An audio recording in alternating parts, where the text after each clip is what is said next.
truth is the most convincing story that maps onto reality, and that's why the central narrative is falling apart. Right now in the United States, people should not be walking around with masks. We must see the central narrative for the fiction that it is. We are Americans. While elections are sometimes messy, this was a secure election. The founders began the fight for human liberty and self-governance, and it's up to us to finish the job. I'll tell you what, we are in a truth emergency right now. This is the end game.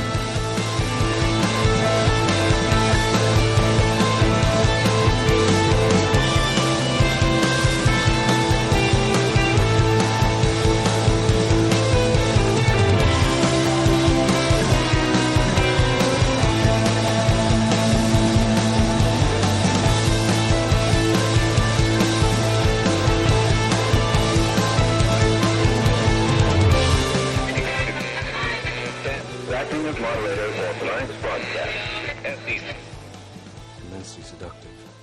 Quite sure he's right. Obsessionally neurotic.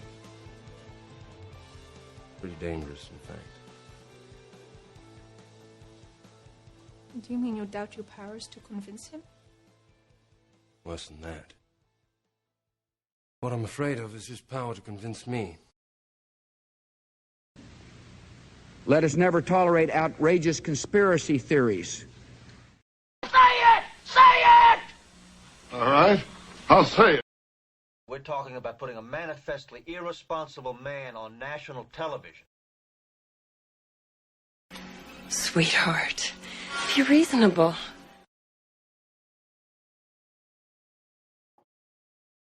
All right, it is Monday, January 27th, 2025, the 8th day of the Golden Age. I'm your moderator, Chris Paul. Oh, let's be reasonable. All right, so we're going to, I want to do one thing, and then we're going to get to some of the stuff we missed at the end of last week. I cannot believe how much stuff is happening. It's honestly so great to watch. There's incredible stuff to talk about every single day. Tons of signal. The noise has been reduced, it seems, to virtually nothing, which is awesome because there's way less bullshit to wade through. And wading through bullshit is what makes doing this sometimes so frustrating. So when we can just get right down to the brass tacks, to the nitty gritty, oh gosh, that's where we find our happiness. Okay, I want to start out right here. We went through this for a few minutes on Devolution Power Hour on Saturday night, and that was fun. But someone in my chat sent me this on Saturday, and I want to spend some additional time on it and definitely put it on the record of this show. So this is the comedian Whitney Cummings. Now, Whitney Cummings has been a comedian in Los Angeles for a really long time, has a fairly big podcast. She's a very successful professional comedian, especially for a woman, because there's not that many hugely successful female professional comics. And of course, there was a huge effort to create more of them from nothing, kind of at the end of that Obama era, leading through the Me Too era. And there's still some of it today. And Whitney rode that wave. She was extremely woke. And now she's our new leader through red pilling.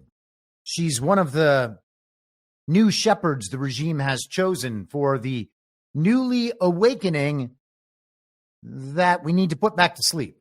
And so she was on CNN's New Year's Eve coverage with Anderson Cooper and that other guy who, like Anderson Cooper, is very gay.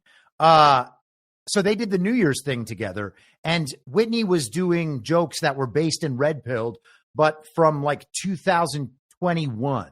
Like they're like 4-year-old, 5-year-old jokes. That's where her audience and CNN's audience have caught up to on an informational timeline. They're just starting to realize, oh, maybe something was wrong with that whole COVID thing.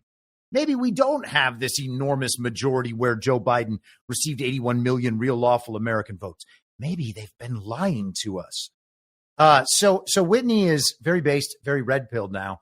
And she has this thing where during her comedy routines, she has people in the crowd like trying to red pill her. That's like part of her new act. Red pill me, everybody. I would never have allowed this 6 years ago, but now I do, because I'm the new character, the new red pilled lady who's also totally funny and cares as much about Instagram as all of you. Here we go. Who do you think did 9/11?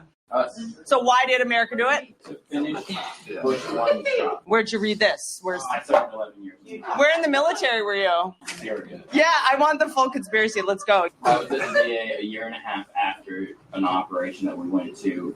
Breaking news, the operation that we did a year and a half ago popped up on the news. I immediately went to go check, and I'm like, is this modern? And they said, yes. And I said, no, it's not. I need to go talk to mental health, because I was there when that happened. Oh, so you go and say, like, what's on the news isn't true. Yes. Am I going crazy? Yeah, and it broke my whole reality.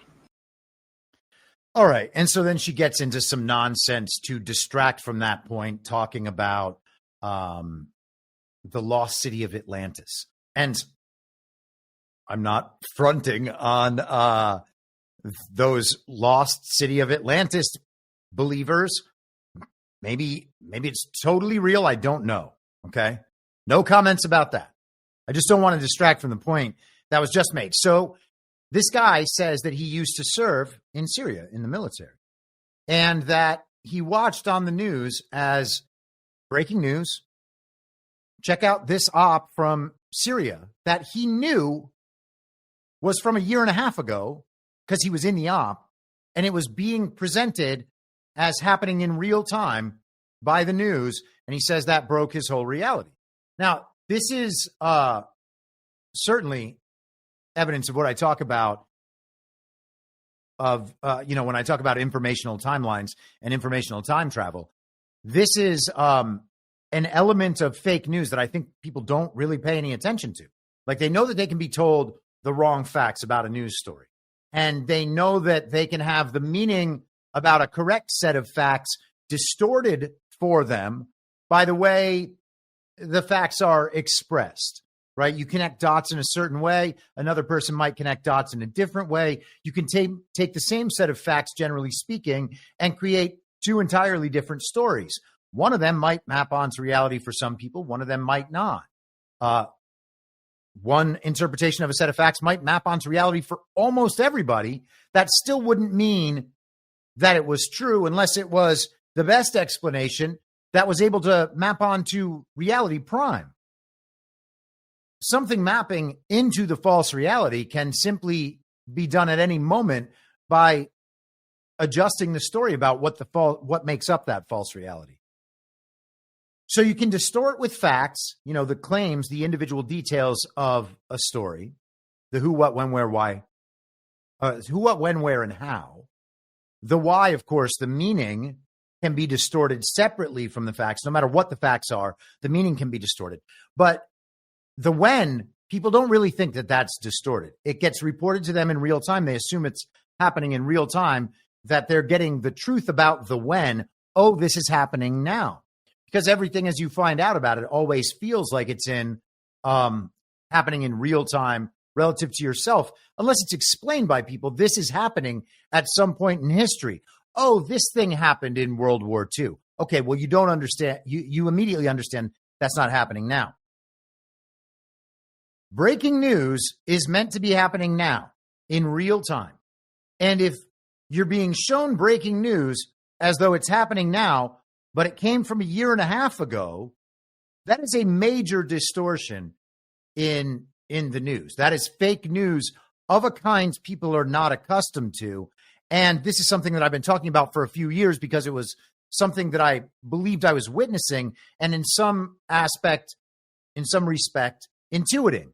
It has to be this way because of the ways they lie about certain things. And what I was observing was information entering our information streams, whether they're, from people who have done work in the truth community for decades, or whether it's from people doing Q research, where there's this new kind of information stream that is being started intentionally, and then it is kind of building organically from there and then flowing out into the public. You could watch information generate, I don't know if that's the right word, but be analyzed and then be passed on from those points in the information stream, which certainly isn't, the kind of feeding source of the information stream, but it's much closer than CNN would be, or that someone doing a podcast downstream from CNN would be. So you can see that information break into certain information streams. Let's say, right now, it's January of this new year. We can see new information bubble up, break into the information stream in parts of the truth community and Q community, devolution community, wherever it is, whoever's analyzing it. Could be coming directly down from Trump. Somebody's interpreting it the right way rather than the wrong way based on an entirely different body of knowledge than most people are working with. And new beliefs about the world arise. And then they're passed on. And then you can watch in a few months or weeks or a few months or sometimes a couple of years as those ideas are adopted into the central narrative. For the people who are totally addicted to the central narrative and are still paying attention, that's their primary source of information, whether it's Instagram, Twitter, Facebook, CNN, Fox News, whatever it is. By the time it's fully into the mainstream, which comes usually a few weeks after the Tucker Carlson and Ben Shapiro's and all of them begin entering these ideas into the mainstream. At that point, when it enters into the mainstream and it gains wide public, if not acceptance, at least acknowledgement, you can measure the time between when that happened and when it entered an information stream much earlier, and know that the people who are just hearing about it for the first time in the mainstream are experiencing the information as breaking news, and it's being presented to them as breaking news. Breaking news. New evidence from Hunter Biden's laptop suggests that Joe Biden had shared an office space with a member of the Chinese Communist Party. Okay? That information was publicly known and accepted in 2020 or 2021, but many people just found out about it last year. And of course, it was on Hunter's laptop, which means that it was in someone's possession in the government in 2019. So that means it's, if we're talking last year, people who just found out for the first time breaking news, this is true, that's 5 years delay. Okay. And certainly it happened years before that. So the real-time event, I can't remember that one exactly. I think it was probably, I don't know. Maybe I should I shouldn't look it up. Go to the report on the Biden laptop by Marco Polo. Let's just say, for the sake of example, that it was 2016. Okay. And I don't remember the date. That would be an 8-year difference. That would be an 8-year gap on an informational timeline between when that event happened in real time and when people understood it as breaking news to them happening in real time. That's how they interact with that information. They don't immediately understand that they could have known that information years before they did and then interacted differently with that issue and every other issue that intersects that issue. Like if you had voted for Joe Biden in 2020, and then you found out later on that Joe Biden actually did have an office that his family shared with officials from the Chinese Communist Party, and they had all these dealings with the former mayor of Moscow's wife and the biolabs in Ukraine and all that.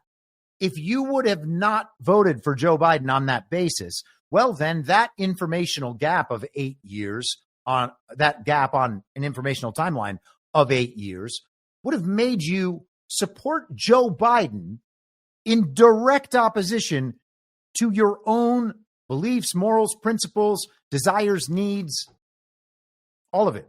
Okay.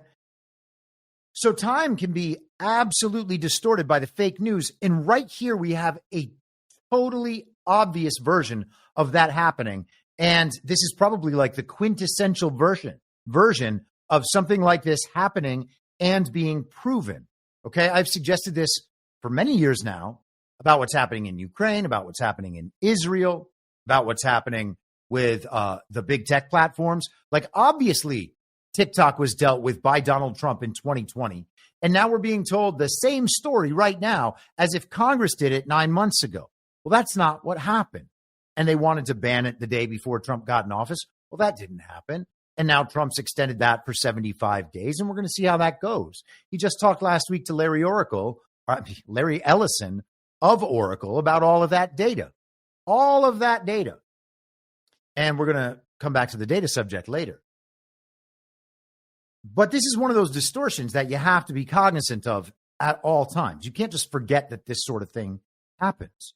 Like, what do you mean? You're saying there's no war in Ukraine? Well, there was a war in Ukraine. There definitely, I believe, was something that happened in Ukraine. But it probably happened as a direct result of the regime's overthrow of the Ukrainian government in 2014 in the Maidan revolution, the Maidan massacre. That was Ukraine's January 6th.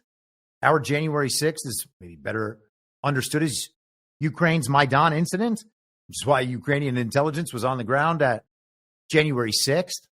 What they wanted was actual violence and actual killings so that it could all be extra levels of real. Unfortunately, they didn't get that. Unfortunately for them, of course, And our January 6th was just our Reichstag fire. This is an event the regime has used over and over again, a technique they've used over and over again for 100 years at least, and probably much longer than that. So at that point, we are told at least that there was an ethnic civil war in exactly the region of Ukraine that's been, quote unquote, fought over since 2022, 3 years now. And that ethnic civil war lasted for 8 years, at least, right? Or maybe not. But the globalist regime in Ukraine, with their Azov battalions, all of the CIA-trained units, were waging war on people of Slavic ethnicity in the Donbass. And there was a referendum in each one of those territories in 2022 that said all of those territories are now just Russia. Has the media ever told us that? When they had to confront the issue, they said that those elections don't count. Those aren't real elections. And so until they have real elections, it's just Ukraine. Well, Ukraine's elections got canceled. So what does it mean? Is Russia going to give back that land? No, of course not. The people of that land already voted to become part of Russia. And it's already Russia in terms of international law. But our media hasn't recognized it. And at some point, when the media does recognize it, they'll say Donald Trump gave half of Ukraine away to Vladimir Putin. And the funny thing on some level is that might be true. But it wasn't ours to give away to begin with. It only seemed like ours because the evil twin faction had seized it and controlled it for some period of time, with the U.S. military as the ultimate defenders of that status quo for the time it existed. So they just mess with people in time. We've talked about that with Israel and Palestine and the Abraham Accords and the rest of it. And the idea that these areas are essentially construction projects holds under those terms. And Donald Trump keeps calling them. Looks like they've all been demolished. They're demolition sites because something else is going to be built there. Ukraine, it's flat land. It's very, very flat land, he says over and over again. So things can simply be distorted in time by the news telling you that something is breaking news and then showing you footage or telling you stories about things that happened years ago. And if they're able to do that, then is it necessary that those things happened at all, at least the war aspects of them? What are they going to tell you if they're simply forced to relinquish lands? Are they going to tell you, oh, yeah, the thing is, we were holding these lands illegitimately and we paid off Egypt and Jordan to recognize Israel, for instance, but half the world's population, or a quarter or whatever it is, 28 states in the world don't recognize Israel as a state at all.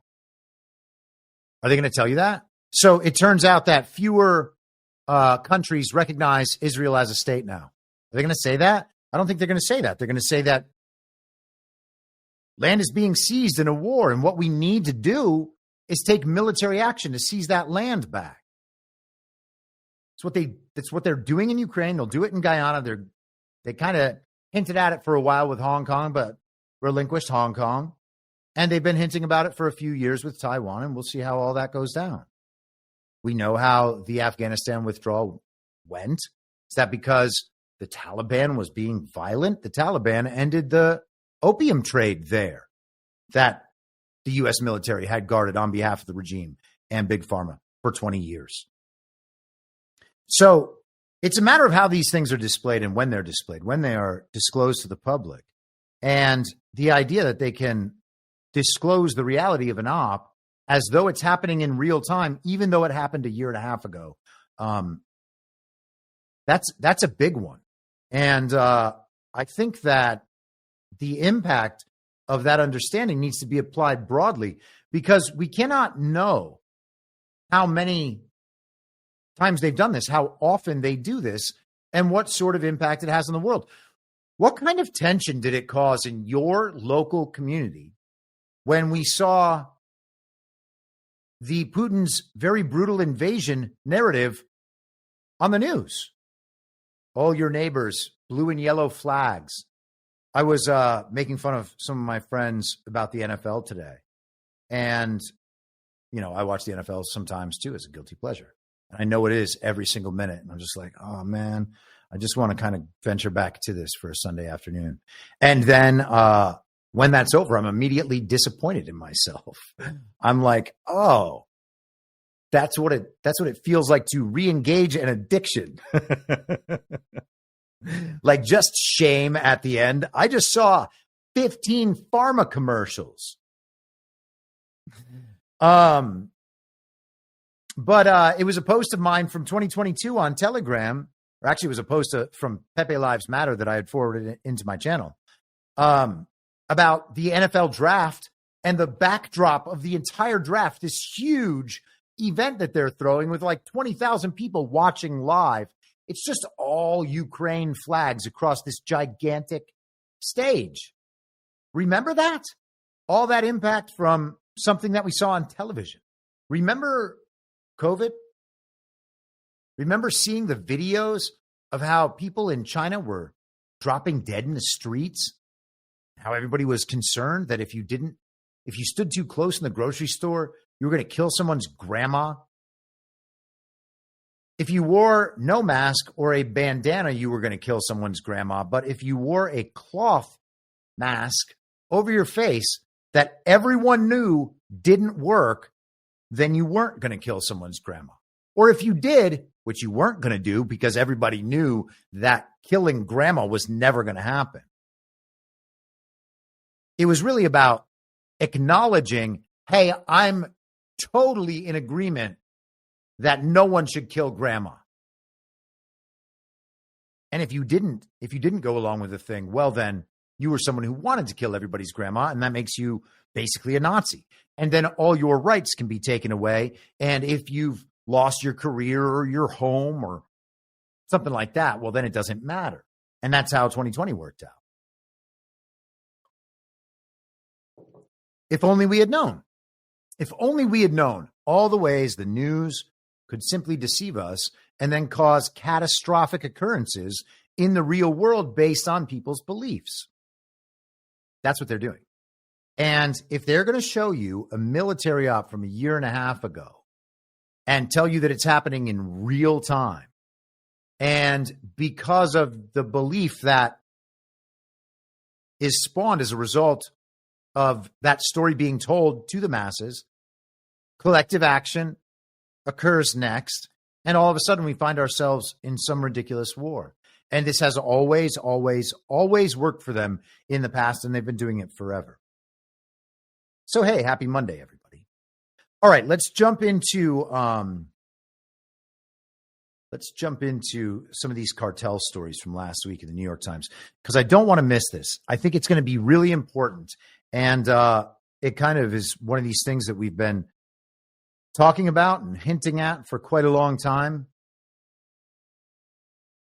Now we are seeing it take shape in the pages of the New York Times as a result of Donald Trump's presidential actions.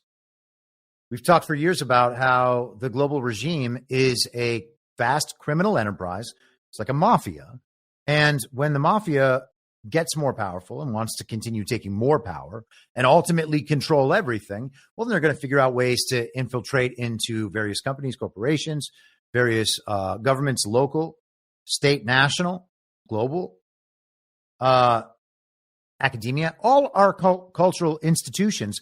Why wouldn't the mafia have control of people in all of those arenas? There are some people they control because they know that those people are corrupt, will take payoffs anytime. There are some of those people who have led compromising personal lives and gotten caught for it. And so now they're just fully under control, or else their reputations will be destroyed forever. And then there are some people who are just 100% loyal to the cause, and they're more than happy to commit crime on behalf of the mafia, knowing that no one's ever going to hold them accountable because they are protected within that mafia. That is how our world is run. And now it's becoming obvious and clear, including in the pages of the paper of record, The Old Gray Lady. This is from January 21st. So last Tuesday, following Trump's signing of these executive orders about recognizing the cartels as terrorist organizations, how Trump's plan to label some drug cartels terrorists would work. In the executive order he issued on Monday, Mr. Trump named two gangs in particular that operate inside the U.S., the Venezuelan Tren de Aragua and the El Salvadoran MS-13. Using the International Emergency Economic Powers Act, the government could take additional steps to disrupt the financial networks of the gangs. Okay, and let's think about these two. Okay, El Salvador is Nayib Bukele. Venezuela, well, that's Nicolas Maduro, and Nicolas Maduro is a very, very bad man. He is an authoritarian, totalitarian, communist dictator who stole an election from that nice old man and that very hip, middle-aged woman who he was Trojan horsing along into the presidency of Venezuela. He would have been the next Juan Guaido for however long they kept him around, and then they would have moved Maria Corina Machado into his position like Venezuela's own Kamabla. But instead, Nicolas Maduro is in the way. Now, what did Nayib Bukele do with El Salvadoran gangs? Well, he rounded them all up and imprisoned them, or so the story goes. And so now he is a based and red-pilled hero appearing on Tucker Carlson, and Nicolas Maduro is going to be sent to Mars by Elon Musk after they have a boxing match. While MS-13 has been active in the country for decades, Tren de Aragua has had a growing presence in the country in recent years, coinciding with an influx of Venezuelans coming to the United States for refuge. Okay, well, what kind of Venezuelans are coming here? They say it's Venezuelan gangs. You gotta wonder if it's just members of the regime from Venezuela representing the opposition to Maduro, which is, again, just the regime. What is it going to look like when members of the American Uniparty begin fleeing?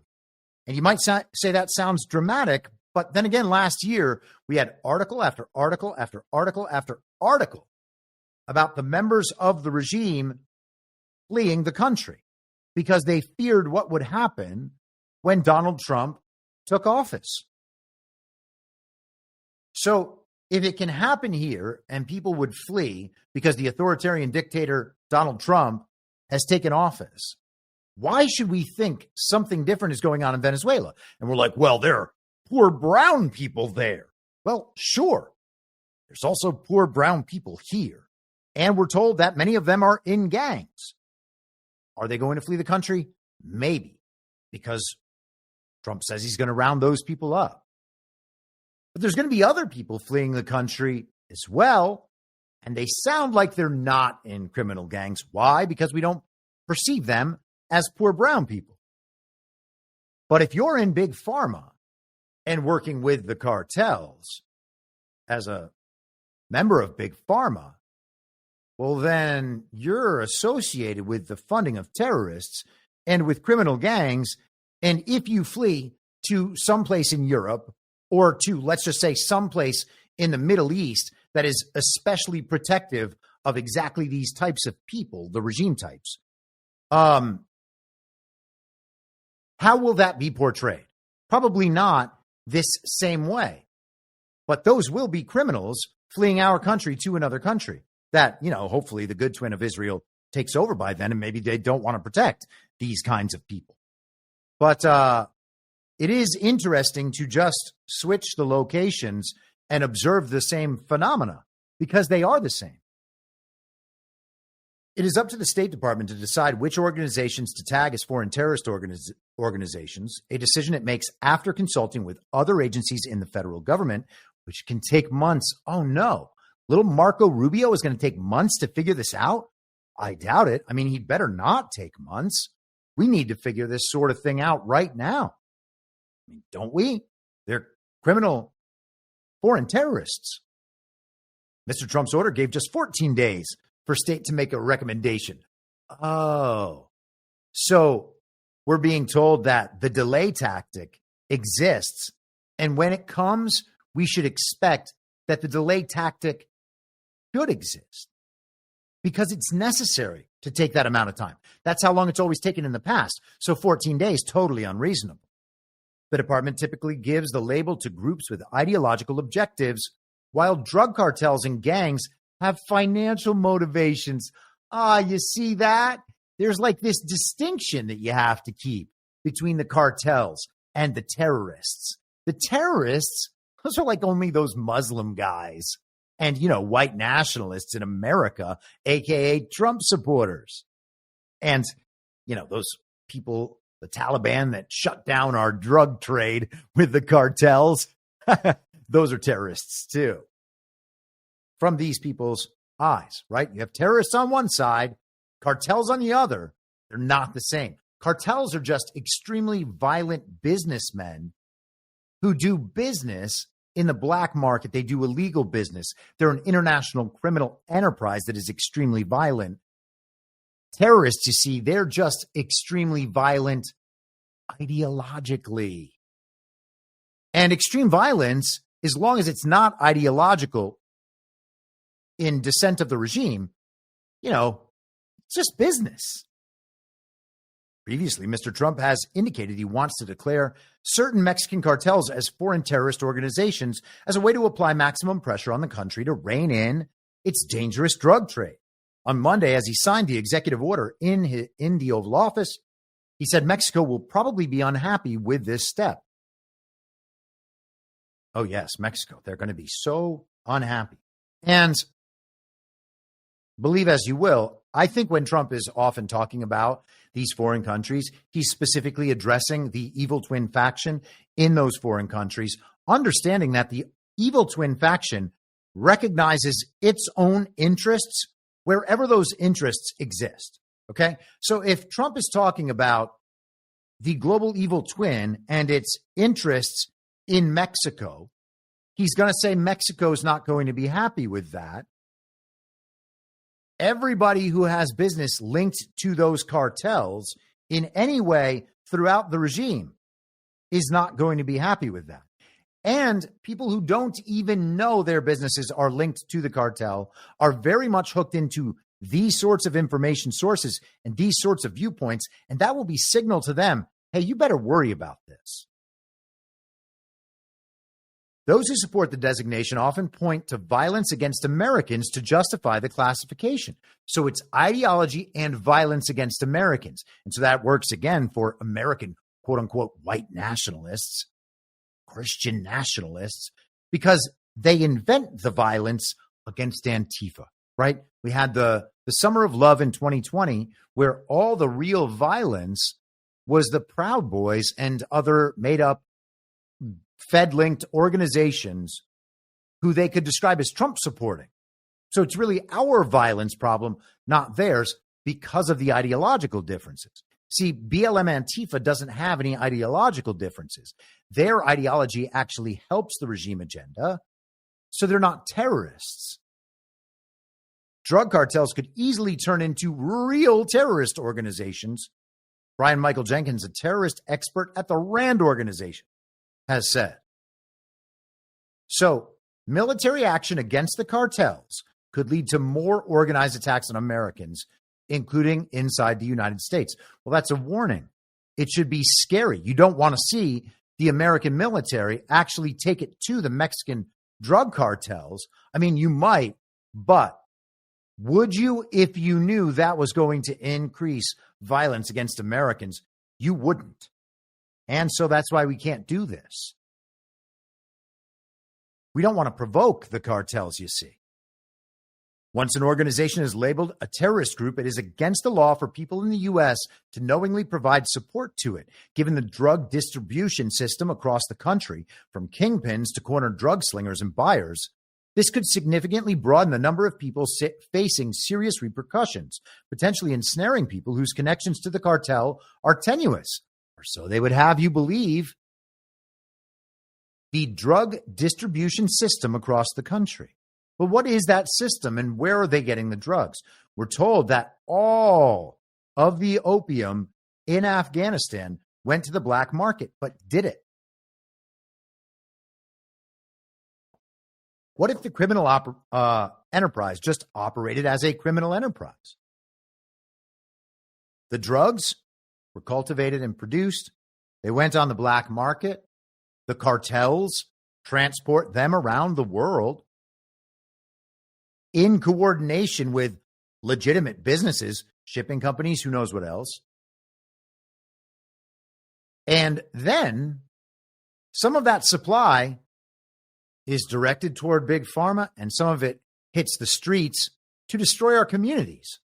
It is a perfect regime plan, and all of it links into those cartels, which previously, due to their ideology, were not called terrorist organizations, but now they are. So anyone doing business with them is in big, big trouble.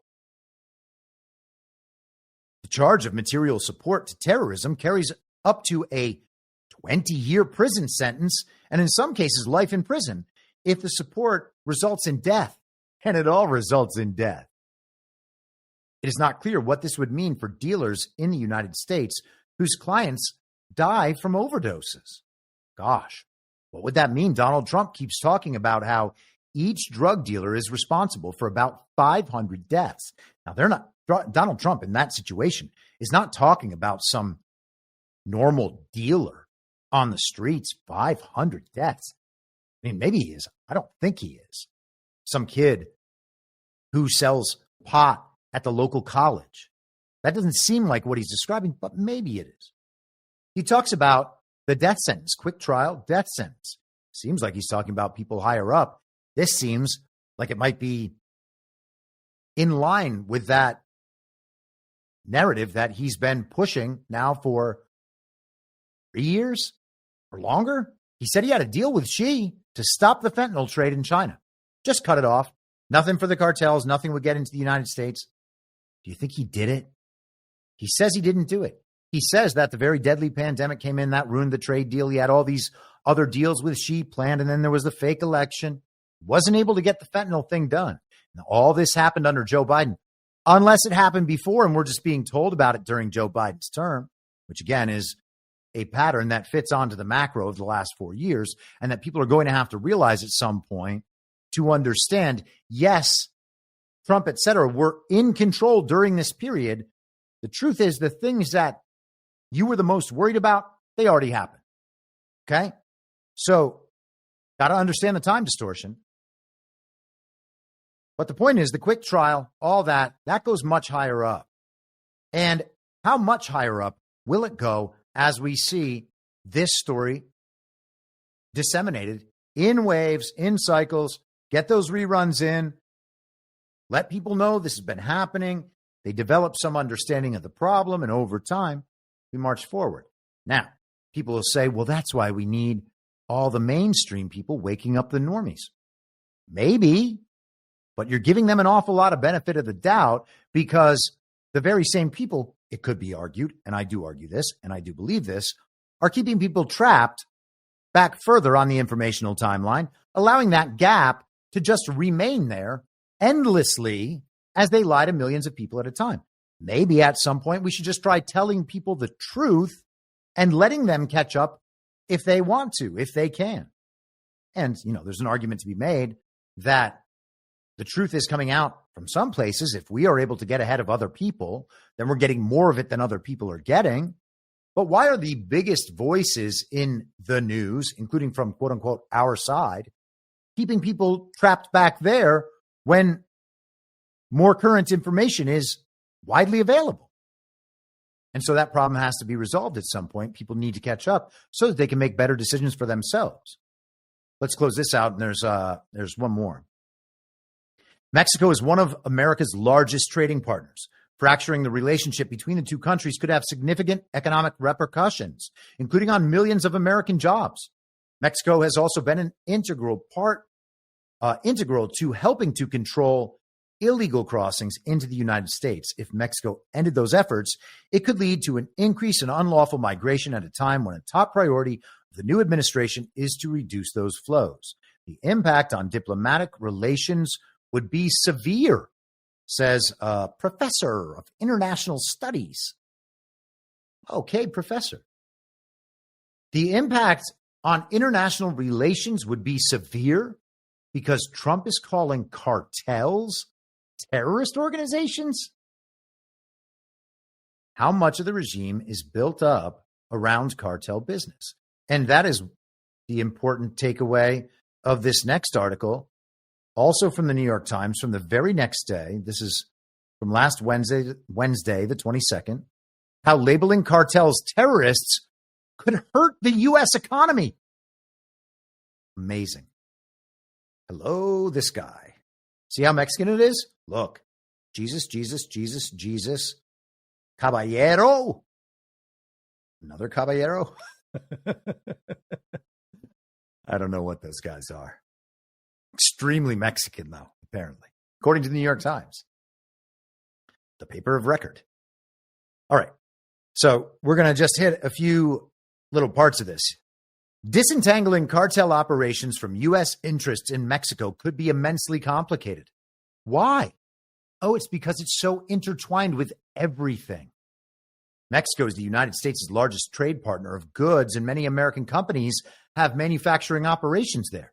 Well, that seems all right. Why would that be affected by cartels unless the cartels are, part of the business?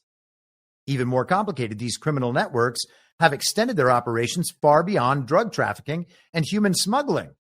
Oh, well, are you sure you're supposed to tell us that?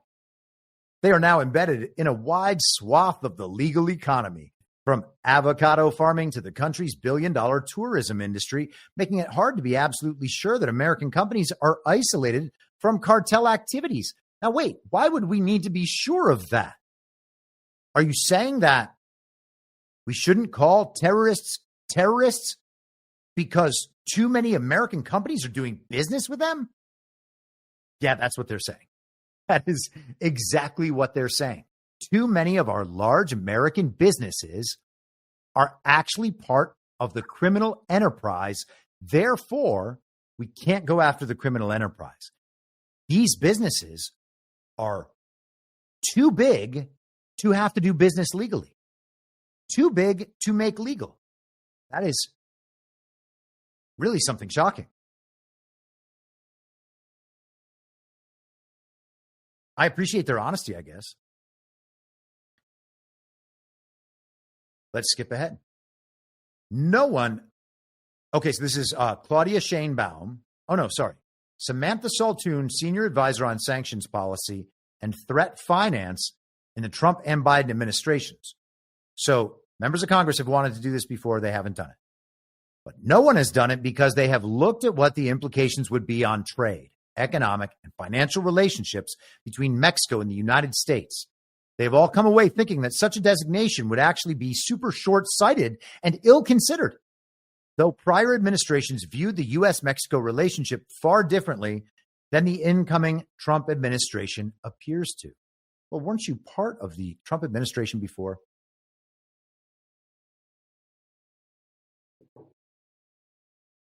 So they've looked at this before and they've decided not to do it because the trade, economic, and financial relationships are too intertwined. Now, what does that call for? No one doing it and just accepting that the cartels are going to be part of business forever? Or a decoupling, a deglobalization process so that we don't actually have to do any business with foreign companies that are part of the criminal enterprise. So then we only have American companies to deal with. And if American companies can't compete in America without doing business with the criminal enterprise, why do we want those companies? Oh, it's just too much a part of our life. There's too much riding on it to do this the right way. So what we should do is accept the level of criminality and just go on ahead with manufacturing goods abroad, globalization. And, America first is never going to happen because too much of our society depends on what we've already accomplished through globalization in league with the global criminal enterprise. It's an amazing admission. Our economy is too big to operate legally. Can you see how the end of this situation could quickly make America great again? Oh, we can't get XYZ from foreign countries. I guess we're going to need American businesses to pop up quickly and fill those needs right here in America due to American manufacturing or American data work or coding or whatever else. Separating from the global criminal enterprise is a must. It's not a question. These people act like, well, it's just going to cost too much money to do it. So we're going to have to just continue allowing the drug smuggling and the human trafficking, no matter how much it degrades us morally. We need cheap goods from China. Can you imagine if we didn't have things appearing on our front porch from Amazon every day, forever? The foreign terrorist designation could lead to severe penalties, including substantial fines, asset seizures. Oh, isn't that Executive Order 13818? I think it's 818. And criminal charges on companies and individuals found to be paying ransom or extortion payments. Oh, whoops.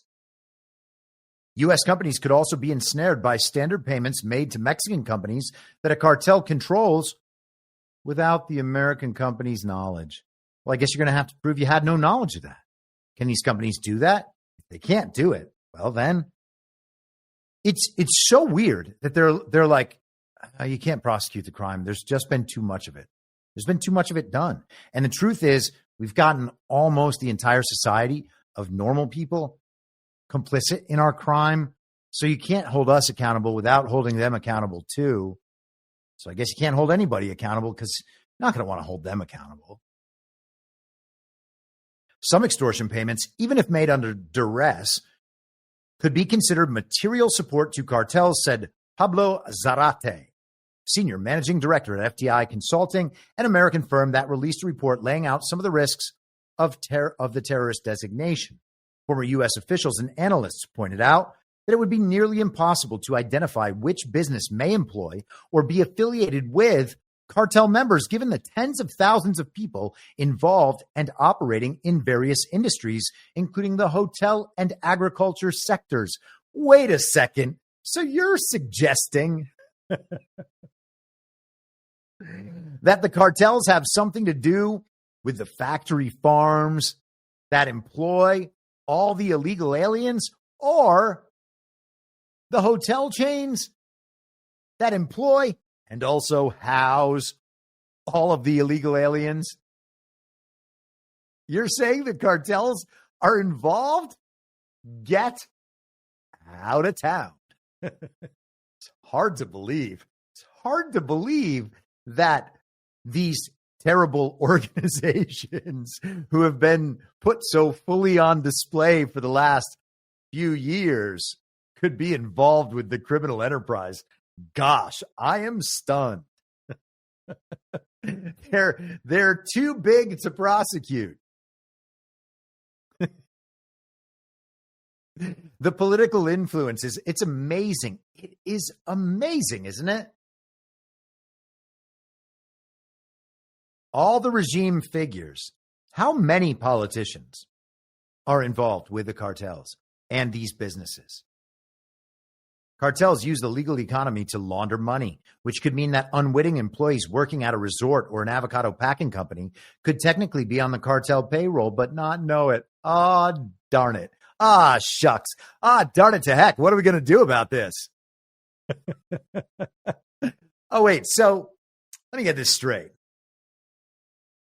These corporations, they're basically dual use, right? We talked about dual use with the biolabs, for instance. They're going to study viruses to prevent the next pandemic, but they're also going to study viruses if they want to create biological weapons. They have to create the biological weapon in order to study how to prevent biological weapon creation. We're like, what if the biological weapon leaked out of our lab that we wear these incredible suits in? Oh, if you just put a cloth mask on, it'll be just fine. We're now being told, by the way, that John Ratcliffe says, here's a report from the Biden administration that says it was a lab leak. Was it a lab leak? Well, probably not, because there wasn't a pandemic. There was a leak of a story that everyone believed, and there was also maybe some kind of poisoning, but all COVID deaths are data malpractice or medical malpractice. So the evidence that there was a pandemic is non-existent. And if there was no pandemic, then there was no lab leak. And if there was no lab leak, then being told that now some part of the intelligence community believes that it was more likely that it was a lab leak than released in Nature is entirely meaningless. It's totally, completely meaningless. But of course, that's where we are now. I took myself completely off track making that point about this very new story. Again, breaking news. It was a lab leak. It's insane. We were talking about factory farms, the hotels, the interconnection, too big to fail, too big to go legal, too big to tell the truth. Doesn't matter. I'm going to move on. If someone puts in the chat what I was just saying right before that, I will come back to it. But, the compromise. Bay Theater Dave says, QPost 15 claims that 70% of all government officials are compromised. And yeah, that makes total sense to me. I wouldn't be surprised if it was higher than that. All doing the work for all of these organizations. Of course, they never get shut down. This is what I was saying. So we have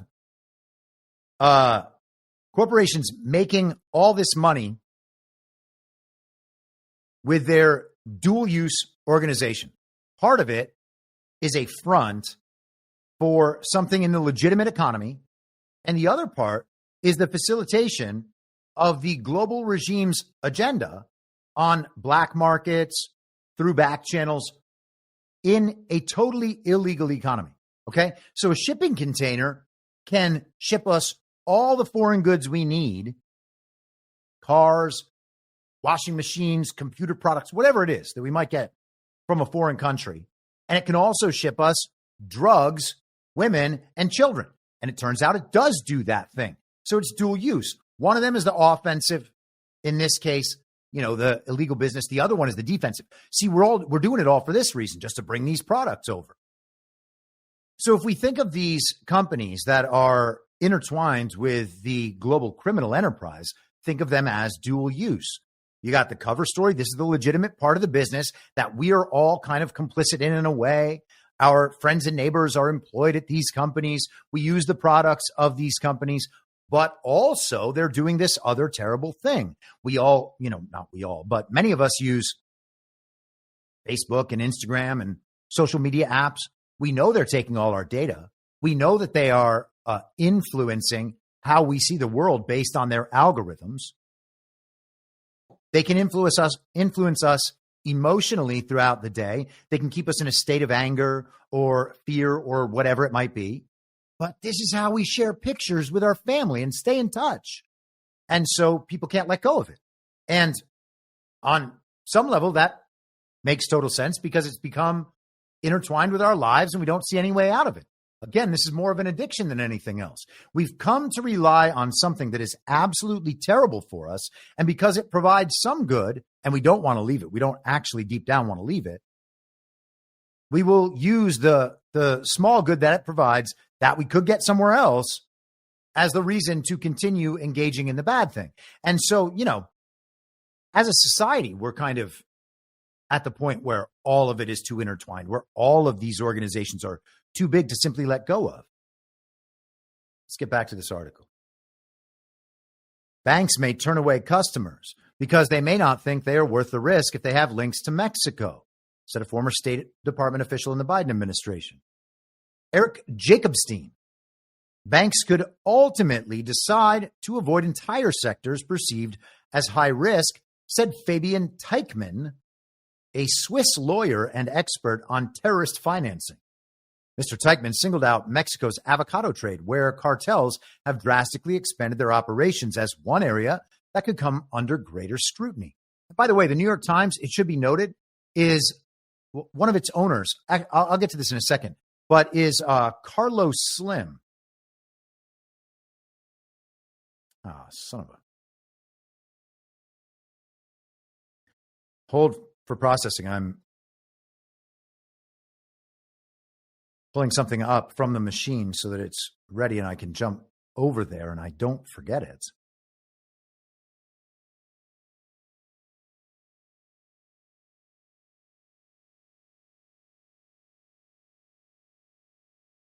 Okay, great.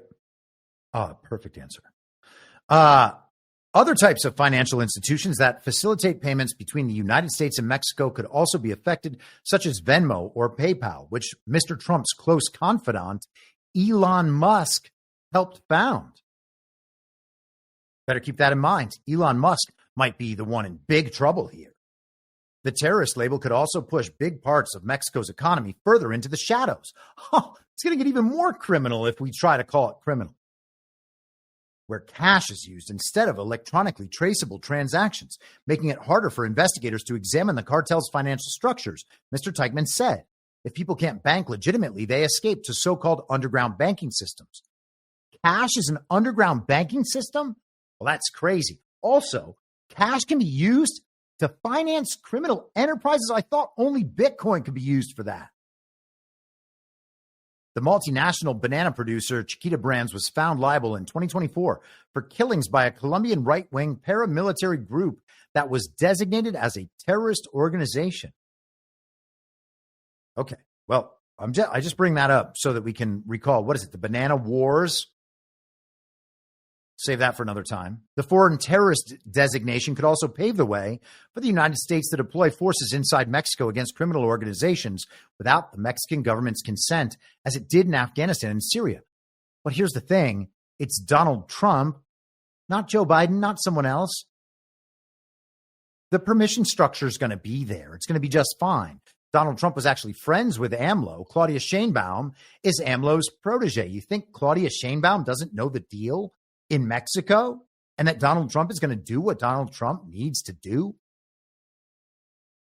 Doesn't mean she's not going to speak up for herself and play her part dutifully with her little phrases that she tells the media. But I don't think we have to worry about Claudia Sheinbaum resisting all of this on behalf of the regime. It's a little silly to think so. But Afghanistan was occupied by the United States, and Syria's government lost control over much of its territory in recent years. That gave Washington some cover under international law for the American military to deploy troops and launch special forces operations to kill or capture terrorist leaders in those countries.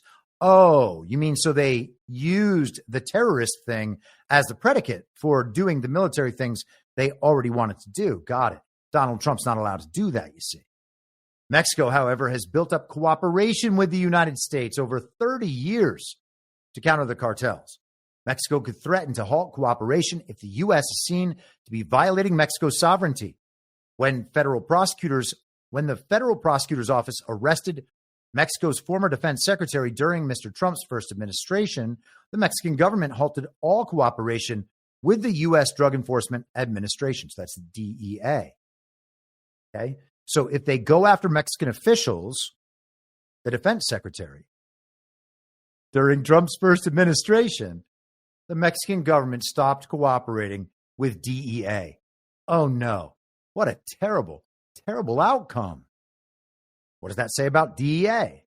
Unilateral action would be catastrophic, said some guy from the regime who used to work at the U.S. Embassy. It would dismantle any collaboration and decades of Republican and Democrat efforts to build a defense relationship with Mexico. If you don't like cooperation now, wait until Mexico cuts all ties.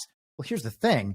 We got multiple reports throughout the last 4 years that Joe Biden's fake administration had no contact with the Mexican government. They might have had contact with certain elements, but not the legitimate ones, not the ones in charge, not the ones Donald Trump is going to do business with. Who cares about decades of Republican and Democrat efforts? That's just the uniparty. So they're worried about Donald Trump unwinding the situation as they've created it over decades, which is the same pattern for every bit of globalization in their entire project. Donald Trump just keeps hitting issue after issue, going down throughout the entire web they have built and dismantling the whole thing piece by piece. Did a bunch in the first term, did a bunch in the second term. Now he's doing a bunch in the third term. And of course, this is what they're ultimately reacting to. Okay. I said we were going to talk about Carlos Slim for just a moment. Carlos Slim does not own the New York Times, but he is a significant shareholder. As of 2015, he became the largest shareholder of the company's Class A shares, owning 17.4% of those shares.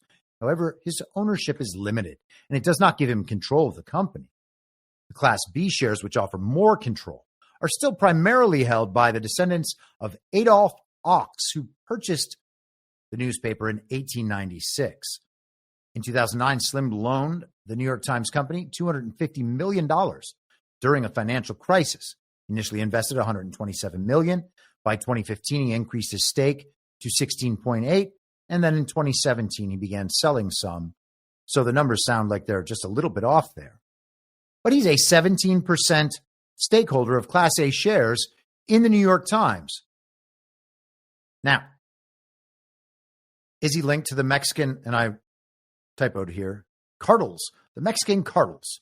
There is no credible evidence linking Carlos Slim to Mexican cartels. Okay. Here is an article in the first source here. Elon Musk insinuates that Carlos Slim has ties to organized crime. So regime sources say that no, he doesn't. He's actually a totally legitimate businessman in upstanding organizations like the New York Times, organizations that would never be linked to the global criminal enterprise as just described in the pages of the New York Times. And the pages of the New York Times just right there said that this would be bad for Elon Musk. I wonder if he knows this. I wonder if somehow this position is linked to that position. Wall Street Mav said, Carlos Slim is a Mexican billionaire worth over $70 billion. He is the largest shareholder in publicly traded shares of the New York Times. He's also known to have significant ties to the Mexican drug cartels. You don't become a billionaire in Mexico without being part of the network that is controlled and protected. In fact, you don't become a billionaire anywhere without doing business with the global regime. If you are not advancing their agenda, you're not a billionaire. And people should realize this, because there's a whole lot of billionaires out there and everybody's just like, oh, well, this is probably one of the good billionaires. No, it's probably not. And maybe some have flipped. Maybe there are certain billionaires who never have to go down that path. Donald Trump, Elon Musk, who knows? Donald Trump and Elon Musk both might have flipped, by the way. And, Trump has had his positions for seemingly his whole life, but that's going to be solved one day. I don't know what the right answer is, just to be clear. By and large, though, you should assume with these billionaires, with these transnational corporations that have these links to organized crime or are clearly fronts for something really nefarious, if part of their business is nefarious, then the other part is just the public-facing side that is legitimate, but the ultimate money, the ultimate business, like, again, the social media companies, underneath that is we are the product, and the product is our data and everything about our lives, and then that's sold to people who want to exploit us and overthrow governments, etc., and consume all of our energy forever, in addition to whatever finance and whatever else they're able to gain or take from us. Take a break for a quick second. Snowcat operator gifted a subscription. Thank you once again. And there was a Rumble rant in there. Crystal Anon, $20. Caught you live finally. Thanks for what you do. Thank you for the support. So we've been talking about the criminal enterprise for a long time, what the cartels do and how those are linked to the kind of upstanding high society types, elite culture, transnational corporations, billionaires, philanthropists, etc. It is all intertwined, and that is why the New York Times is right now defending the cartels from Donald Trump. He wants to call them terrorist organizations. They're like, nah, you're just taking this whole thing a little too far. They're not terrorists. They're, just violent criminal enterprises with financial motivations. They don't have that ideological motivation the way terrorists do. Therefore, there's absolutely no point in actually being angry at them. Okay, so last week on Friday, we talked about Donald Trump visiting Western North Carolina Western North Carolina and maybe Eastern Tennessee. I'm not sure if he made it to Eastern Tennessee, but they were certainly affected by the flooding. And of course, who knows what weather manipulation went on?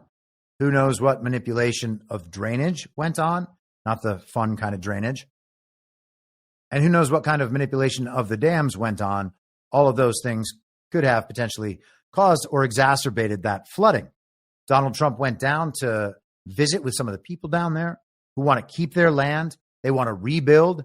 He had them talking specifically about how the insurance companies had totally bailed out on them. And so from there, he left and flew out to Los Angeles, where he held a press conference with leaders from California. And I say leaders in quotes. Many of them are just illegitimate people elected in totally fake elections. And there were also some good and decent people there as well. Obviously, Melania was right next to him. Rick Grinnell was there as well. Rick Grinnell is kind of Trump's envoy to California, although I know he just named his celebrity envoys to Los Angeles a week ago. So Trump's doing this press conference, and I want to start us out just right at the beginning of this press, because it's almost immediately amazing. As soon as Trump starts talking, I want to encourage you to pay specific attention to him around 1 minute. So just so you can watch all this play out. Maybe it's better that I previewed a bit. We're going to hear Donald Trump talk about how nobody wants to move out of their homes. Okay?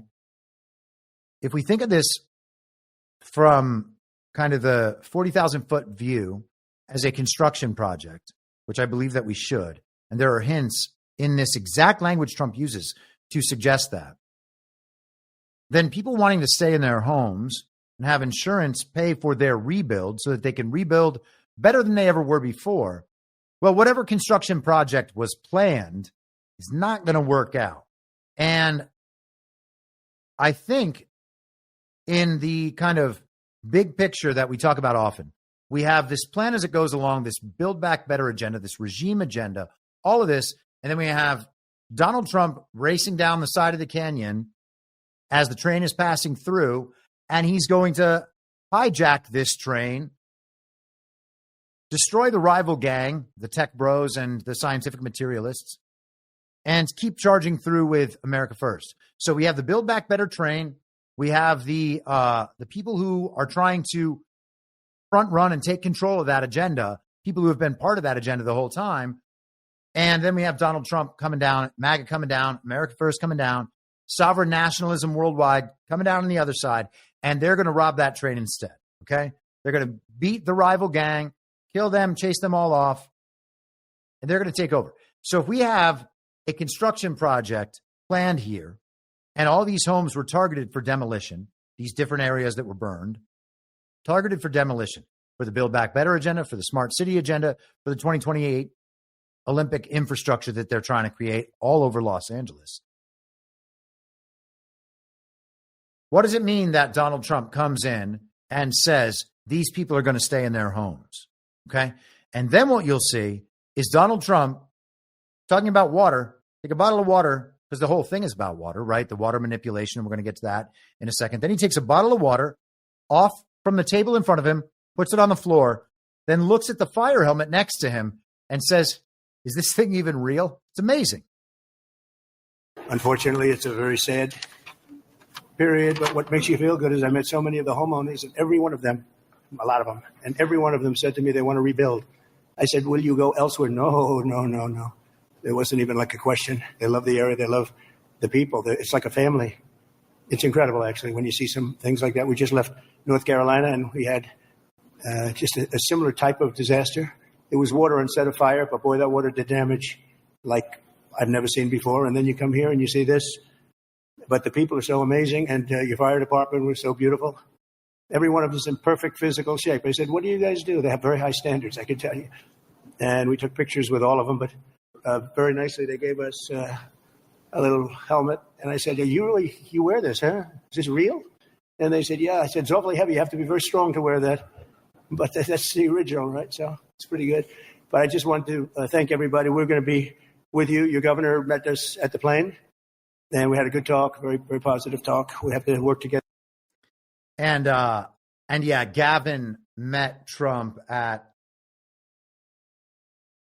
the runway, the tarmac. And apparently Gavin was waiting out on the tarmac, just standing there with his hands in his pockets for 10 minutes before Trump came down off the plane to greet him. And then Gavin tried to do a little bit of the touchy-feely stuff that Emmanuel Macron was doing when Donald Trump showed himself to be king of the world over at Notre Dame Cathedral. And then Trump heads off to this meeting with Karen Bass, the totally, obviously illegitimate mayor of Los Angeles. And then people like Congressman Brad Sherman and Ted Lieu were there. And, we'll watch a little bit of it. But he's talking about immediately, just right off the bat, yeah, these people are going to stay. They want to build back better. It's such a, not build back better, quote unquote, but yeah, also that. Like, oh, you were going to build back better for the smart city and for the 2028 Olympics. How about we're going to build back better this way? And, oh, yeah, it's amazing what the fire was able to do. It's like the fire itself is a genius. And here is that. Hold on one second. Listen to this.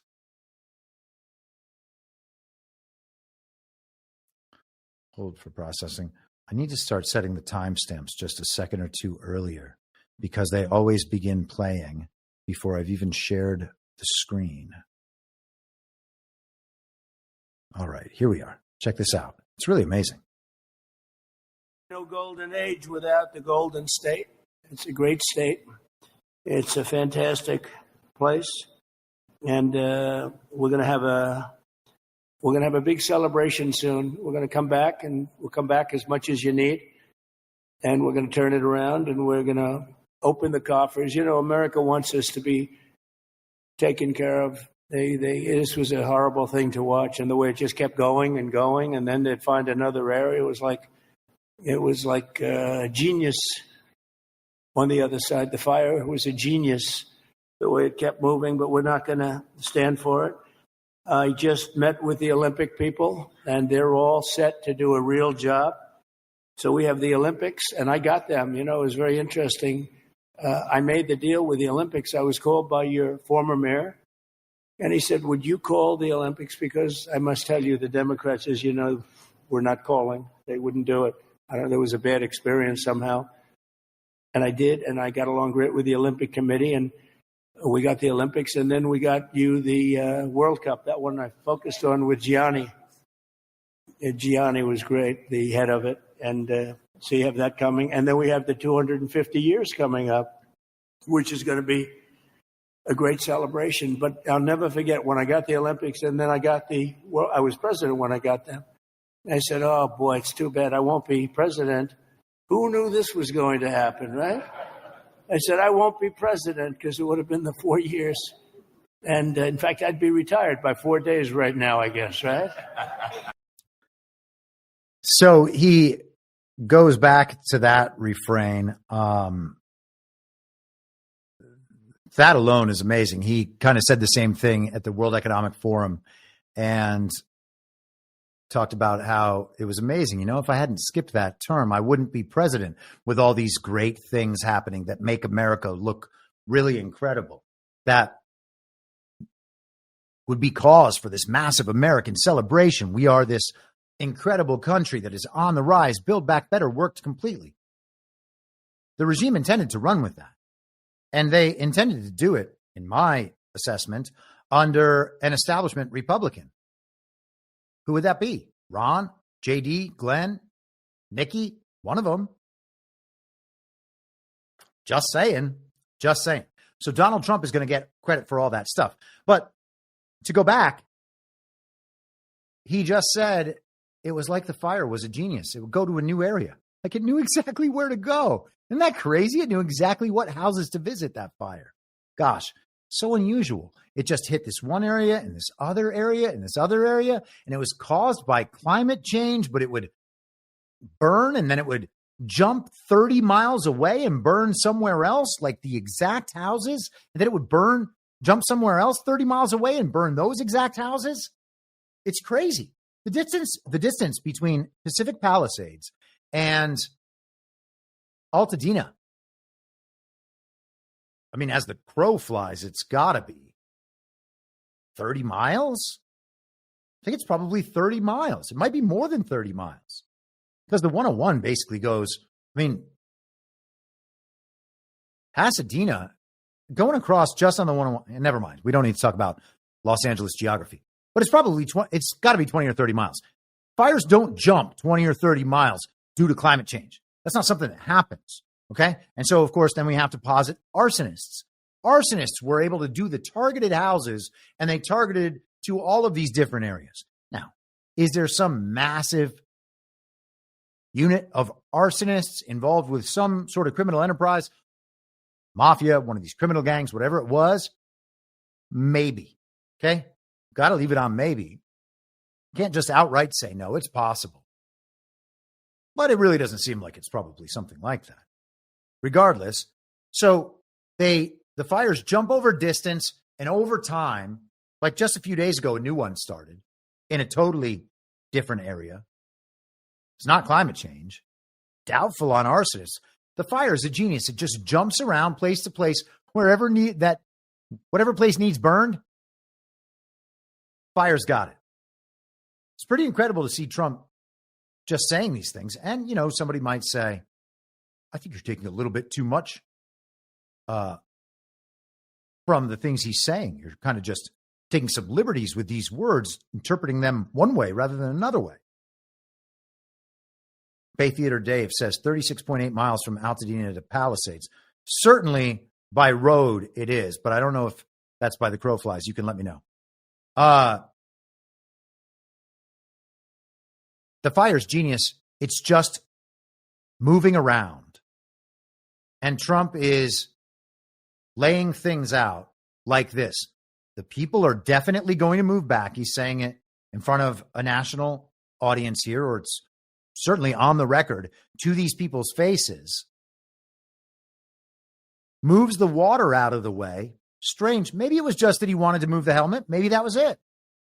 Still strange, especially with the history of water and water bottles and the drinking with the two hands, the funny stuff, moving the Fiji water bottle around. Remember the Fiji connection to these LA fires and the lack of water? All of that is in play. He knows what he's doing. And the fire helmet, is this even real? And also, why? Oh, never mind. I was about to ask a really stupid question, and then I realized what the answer was. And now you're just not going to get to know it. Let's jump to this moment of the speech. And I'm going to let this one play for a minute, because this one is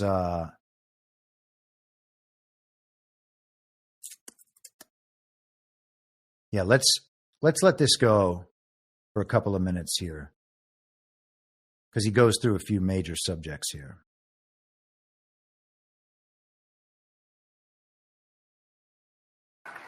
So we're declaring this a national emergency. By doing that, I can give you immediate permits. I'd ask that the local permitting process be the same. Some of the people were saying they're going to be forced to wait 18 months for their permits, and I don't think you're going to do that. I can't imagine that. So they are literally in a position right now. They'd like to start tonight, and they'll clean their site. They'll do everything. They just want to start. And they were very concerned with the 18 months. So I'm sure you can get it down to, I would say, not even 18 days. They are ready, Mayor. They are ready to start. I met so many of them. The fire took place. It's nice and cool there now, and they want to start taking the debris. They want to take the debris. They want to do everything. They'll get rid of everything. They're going to do it by their own hand. And you're going to see some amazing things happen. So we're waiving the federal permits. Either waive them or give them to you so rapidly it's going to be essentially the same thing, but we're going to try and just waive them. And we'll rely on the local. But the local, I hope, is going to do the same exact thing. They're literally ready to start right away tonight. So if you could do almost the same thing or the same thing would be great.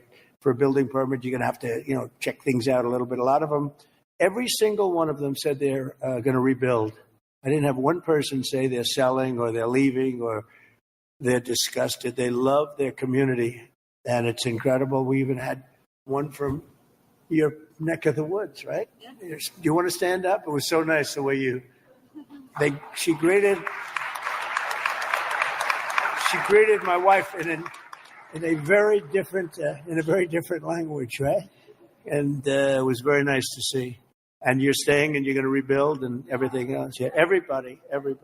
So it's really great. So I'm signing an executive order to open up the pumps and valves in the north. We want to get that water pouring down here as quickly as possible and let hundreds of millions of gallons of water flow down into Southern California. And that'll be a big benefit to you. If you don't want it, you're going to tell me, but I can't imagine it. I tell you who does like it is the fire department. When I said that, they were very happy with that. They didn't mind hearing that. But we have a lot of water that is available. And I hope you can work that out among yourselves. But I think this will show that we have to have that water. We have to have that water.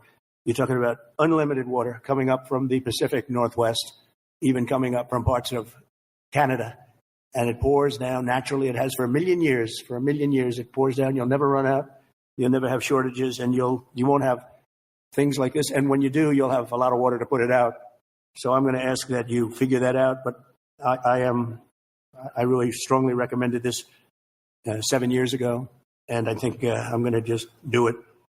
If you have big problems, you're going to let me know, but I just can't even imagine it. But we're also surging federal resources and assistance to the state, and California must adopt the common sense policies to prevent fires. And we all know that. We were talking 7 or 8 years ago, I was talking to people from Austria, people from Finland, people that live in forests. One of the gentlemen, one of the top great leaders of Austria, said, we don't have forest fires, and we have trees that are actually far more flammable than they have in California, but they They literally rake their forest. They take down, if a tree comes down, they take it down. They say you have 18 months. After that, it's like a matchstick. And I know environmentally, some environmental groups like the trees to just melt into the ground. But when they do melt into the ground, they become an inferno. So I think you're going to have to change your ways in terms of that. You have 30 years of leaves, and those leaves are dry as a bone, and they burn. You know, interestingly, because I was at Paradise, who's the general, right? Long time ago. So there's a lot in there. And again, he's saying very specifically, we need to get those permits right away. People want to start rebuilding right now. They want to have those lots cleaned out. And he gets some pushback throughout the event from some of the Democrats in the room, because he's basically putting them up in front of everybody and saying, let's watch these people defy me. Let's watch them defy me and they need to defy me in order to carry out the agenda they have planned. And part of that agenda, part of the way things work in California, is these organizations there have all their different policies. And you hear Karen Bass mention it at one point. She talks about how they're going to be allowed to go back there and clean their lots once it's safe, once they've met the proper regulated limits for exposure to various chemicals, right? They'll always find a way to limit what people are able to do. One more clip. And I just need to back that up. Here we are.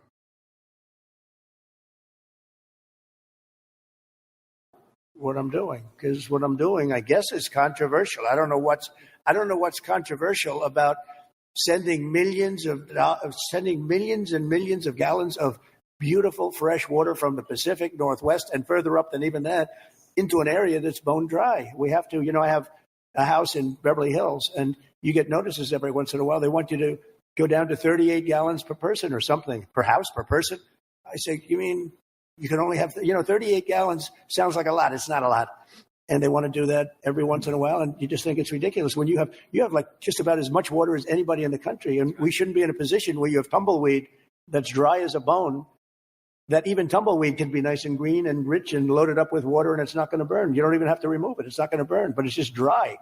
So I hope you can all get together and say, I'm so happy with the water that's going to be flowing down, because I just don't see anything. They talk about the Delta smelt, which is a fish that's this big, but it is really not. It doesn't have to be protected because it's in other areas. It's in numerous other areas. So it doesn't have to be protected. The people of California have to be protected.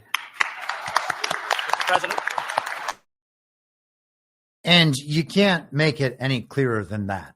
You don't have to protect this fish. You got to protect the people of California. And I might as well bring up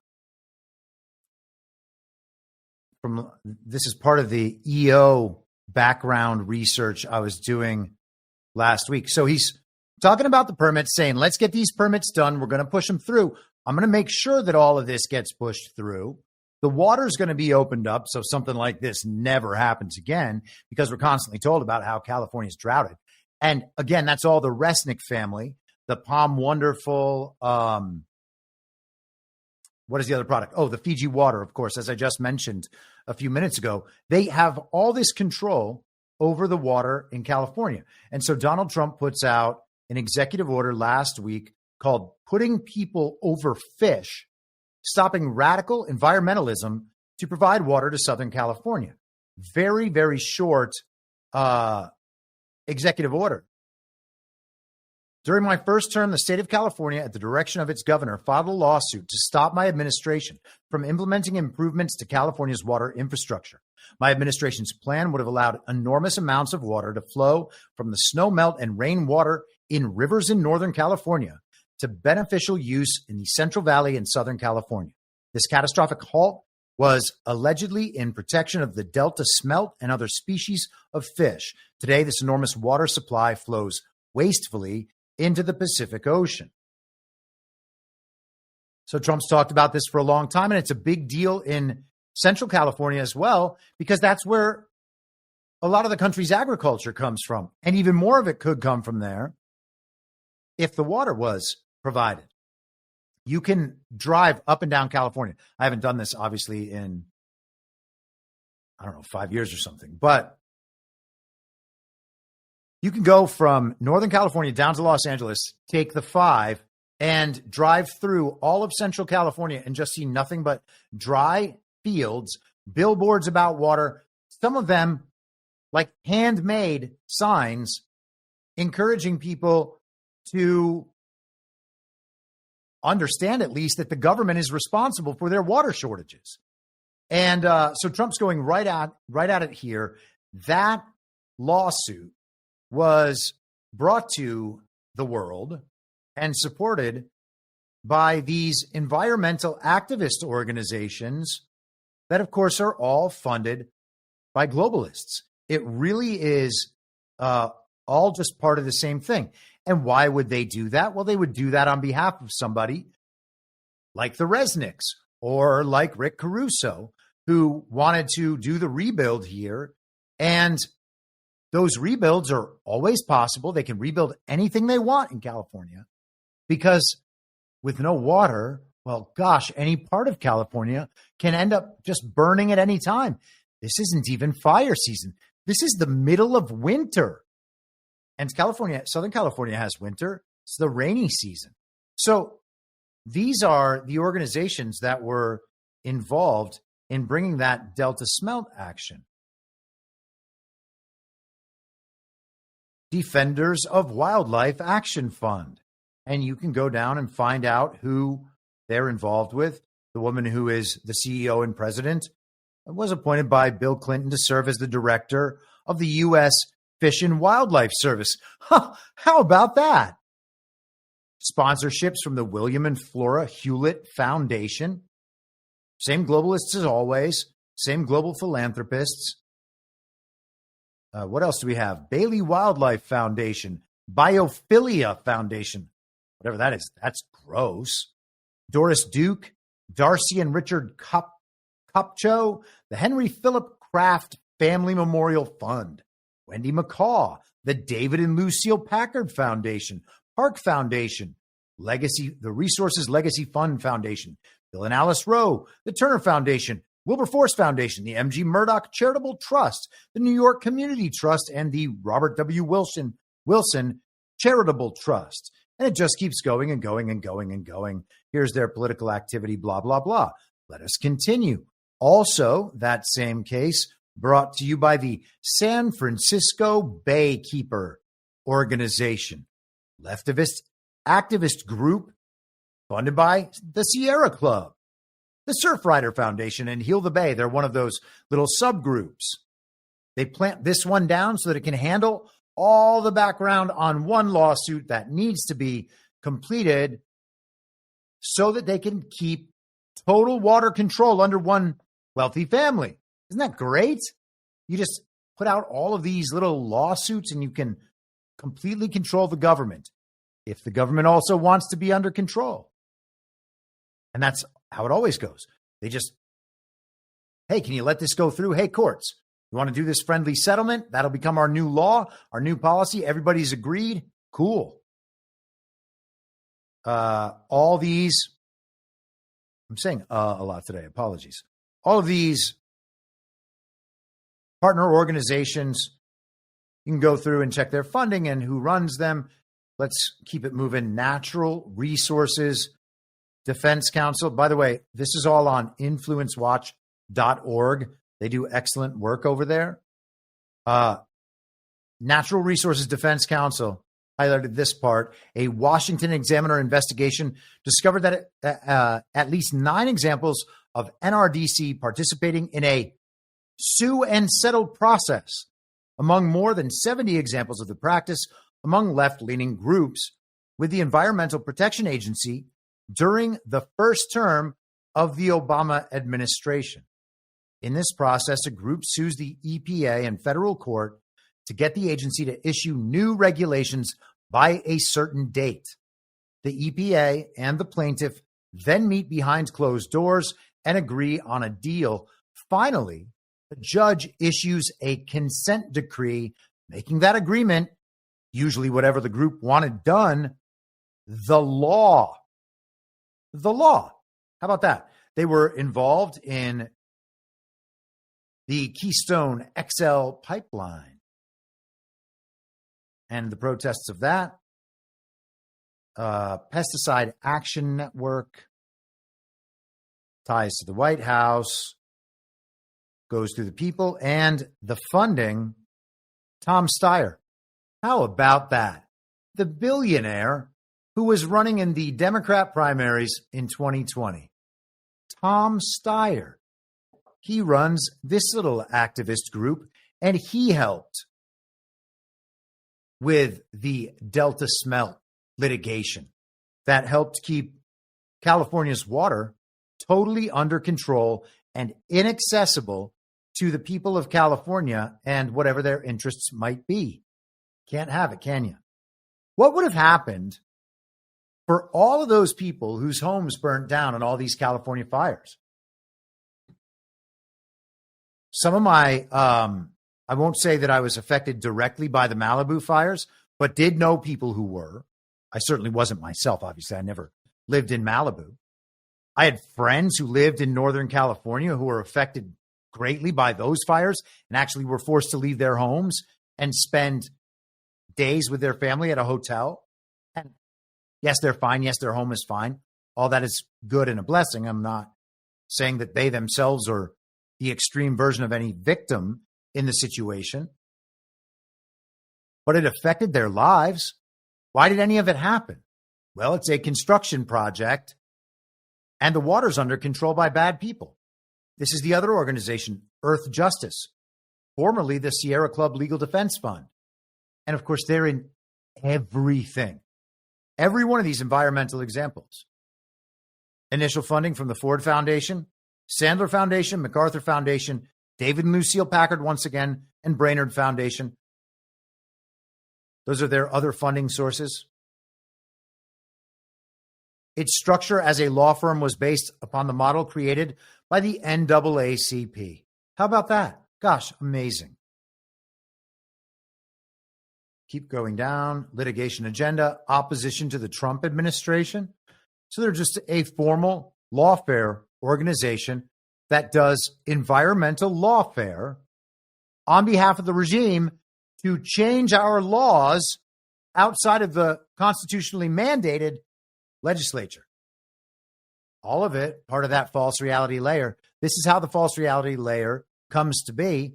And then to get it removed before, people would have had to go to court against these regulations and then battle this lawfare apparatus with this money successfully all the way up to SCOTUS for a ruling that the agencies weren't actually allowed to put these sorts of rules in place. And they're not anymore because that court ruling happened. Where did that court ruling come from? From this Trump project. That's where it came from. I'm reading Neil Gorsuch's book, Overruled, right now. And it's all about this sort of thing, about how we've got this massive, sprawling bureaucracy that basically can't be removed because it's put this entire set of laws and rules in place. And unless it gets all the way up to the courts to knock it down, then it just remains law.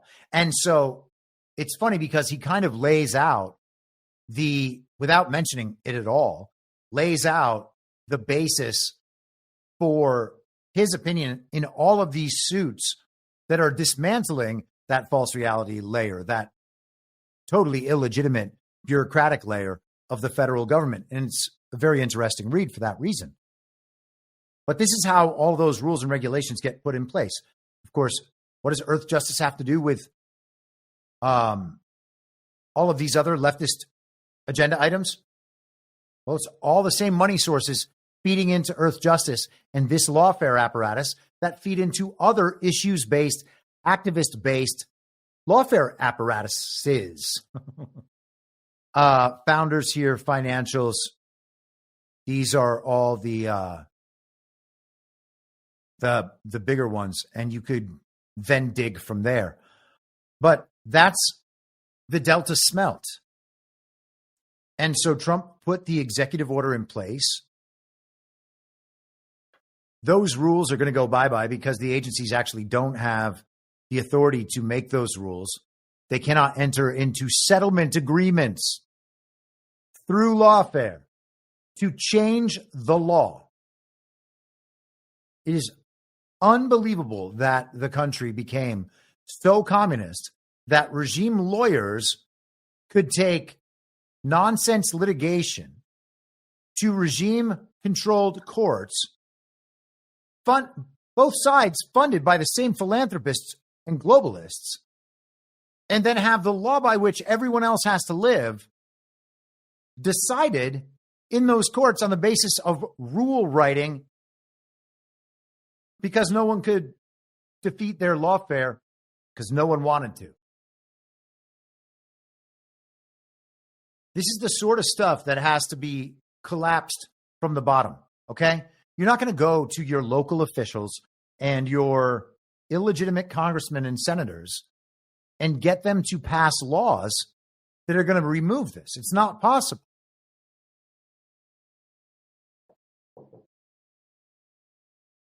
The courts, the Supreme Court, has made it possible to collapse the thing from the bottom. But the government's not going to fix itself. The government is illegitimate for a reason. And the funny thing, again, is that these philanthropists, the corporate money that flows through the philanthropists and through their investments, by the way, in markets they control, and through other aspects of the global regime, all that made through the criminal enterprise, that money then directs the lawfare. The lawfare changes our government outside of the Constitution and creates a system of rules for all of us to live in that we can't do anything about. That's the whole regime system. It is all that interconnected. So, of course, there are parts of our normal society that when that thing collapses are going to be in for major shocks to the system. And I would suggest again that a lot of this has already happened in 2020. And that's what we saw. And the very deadly pandemic and the rest of it was a cover story over that. That, again, Trump hijacked for his own purposes. But that system, there are going to be shocks to that system.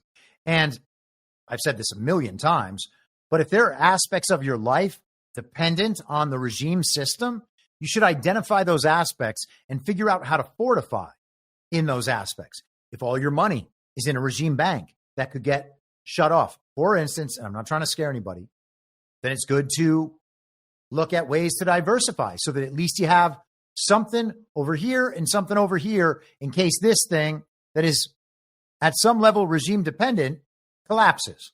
All right. And make it less serious.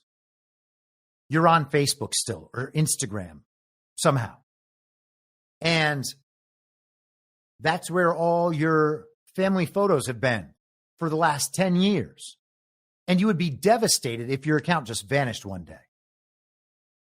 Download all your photos, make it a practice to do that so that you're no longer dependent on that thing. And, it's also very good to recognize what that's taking from you in the meantime. But if you accept that and you have the other thing you like to do with it, well, make sure that you've at least fortified yourself there so that you don't lose everything. Or maybe you'll just learn the hard way. And sometimes people need that to happen. But you got to fortify. You got to reduce your dependence on those systems everywhere you see a dependence, and at least make it so that whatever collapse there is for you is recoverable. If you work for the federal government, if you work in one of these agencies and you're like, well, I'm just going to keep working there, hope for the best, hope that the agency's not cut out of the federal government, or that maybe I can retain my job and something reduced. Well, is your agency, be honest, unconstitutional? Because if it is, it's got to go. And the collapse of that is going to suck. But it's not going to suck for the people who realize, you know what? My agency's unconstitutional. It's probably on the chopping block some point near in the future. So what I'm going to do is figure out how to protect myself and get out into the private sector. Maybe that's begin looking for jobs in the same field in the private sector that aren't related to the regime. Or maybe it's saying, I'm going to take this next 6 months and start the business that I've always wanted to start. And by the time the agency gets dropped and I would be losing my job, I'm going to be ramping up into something that can actually take my life in directions that I always wanted it to go, but couldn't because I was too tied down to this job. You know, you got to fortify at some point. The whole point is to be fortified against the worst possible outcomes, which is why we discuss a range of outcomes in potential futures rather than emote about what the TV has shown us today. Let me see. I don't even know what the TV's big deals are today. Oh, this is going to be amazing. And I'm not going to get into it today, but this is going to be so funny. Look at this. Look at the definite freak out here. Trump fires DOJ officials who prosecuted him. Oh, man. That's going to eventually get funny. By the way, the DeepSeek thing is so interesting. And I hope that we can maybe get into that today. I'm not sure if we'll be able to. I might do an episode just tomorrow just because there's so much crazy stuff going on. Trump Justice Department fires officials who investigated Trump and launches special project into January 6 cases. Oh, yeah, by the way, they determined that the pipe bomber was someone in the Capitol Police. Wow. Wowie, wow. I can't believe it. Breaking news. 5 years later, the pipe bomber wasn't someone in MAGA. Wow, wowie, wow, wow. It's going to be so dangerous if he pardons these criminals. They filmed a scene in a TV show, and everybody believed it. The pipe bomb thing was always bullshit. Always bullshit right from moment one.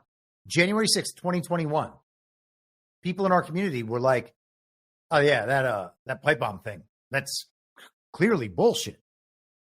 And people are just finding it out now. Breaking news, 4 years later. What mistakes did they make in that 4-year gap when it comes to things having to do with January 6th? They probably believed that Cassidy Hutchinson was telling the truth in the sham January 6th committee. How dumb are they going to feel about that when they realize? And I don't mean to say that to mock them. I feel very, very dumb about things I didn't realize when I wasn't awake. All right. I talk about these experiences plenty. Still got to be honest about it. The things that I used to believe were really dumb, some of them.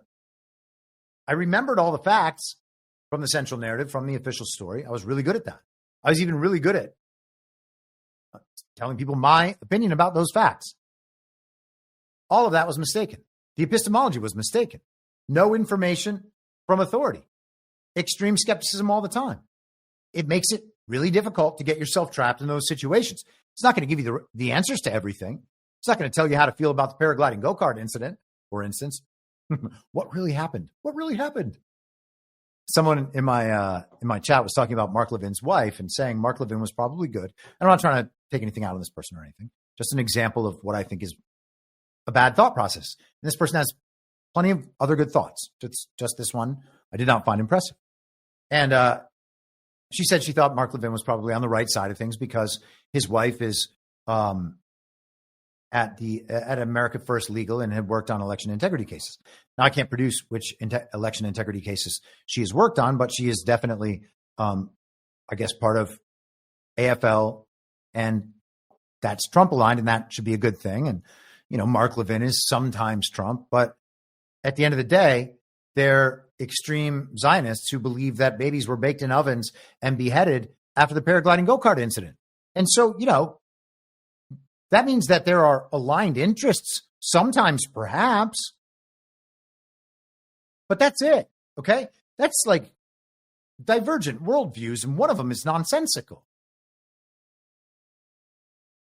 What was I saying then?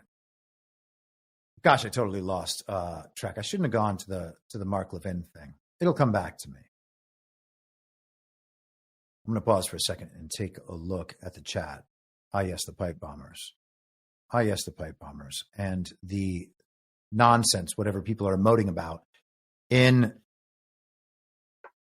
the within the central narrative today. Always emoting. Emoting is a zero information communication, unless you're talking to somebody who is close to you. Do we need to hear that Trump is, we are very upset that Trump is letting go of these DOJ officials. This is going to be a violation of the rule of law in America. He's tearing down our institutions. No, we don't. No, we do not. Although the DeepSeek thing is very interesting. Let us move forward. So Donald Trump left Los Angeles and went to Las Vegas. And more incredibly interesting comments in this brief appearance. He did a short speech and then took questions from the audience. Let me make sure.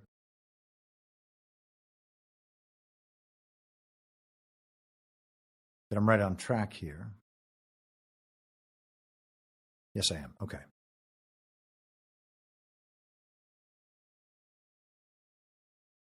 What's not to like? You know, they'd call up. It's funny. I was told today by one of the big leaders of the world would call for a telephone call with the president of the United States a year ago. And they'd say, would like to speak with, who is this? It's the head of Germany, the head of, it's name it, the head of France, the name of any country, it didn't matter. He would never pick up the call. They'd say, he'll call you back in 2 months. 2 months. He has his schedule. He's extremely busy sleeping. No. Macron of France, he'll call you back in 2 months. So 2 months comes along and there's no call. They say, he didn't call. The stories are, I mean, these stories are not very exaggerated. I want to tell you, they're a little bit for laughter, but, you know, it's only for laughter. The fake news will say, oh, he exaggerated. It was only 1 month, you know. But he would say, he'd call you back, and then he'd never call, and then they could never get him on the phone. And the problem I have is that when I speak to and I speak to him immediately, they'll say, could we speak to the president? Would that be possible? We can do it anytime over the next month. They're so used to this, right? I say, no, I'll pick it up right now. Is he on the phone? Yeah, hello, how you doing? That's what, you know, get it over with, right? Get it over with. The only problem, they were so starved for love from the United States, I cannot get them off the phone. I can't get people, if you can't, I say, I have to go now, King, or I have to go now, President. But you can't get them off the phone. They're starved for love. You know, for years they haven't spoken. They didn't even know we had a president, if you want to know. But under our leadership, America is back open for business, and it's really open for...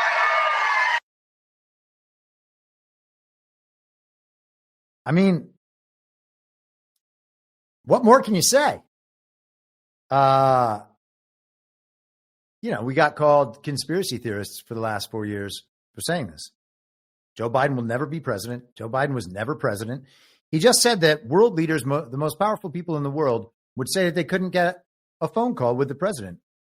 They didn't even really know that they had a president. Didn't seem like they did. What do you want him to say? What else is Donald Trump supposed to say? How much clearer can he make it? They never got called back. The most powerful people in the world, they never got called back. They never had phone calls with Joe Biden. They would call the president of the United States of America, and they just couldn't reach a president of the United States of America, even though they're among the most powerful people in the world. Why weren't they allowed to talk to Joe Biden, the very real president? Well, I would suggest he's not the very real president.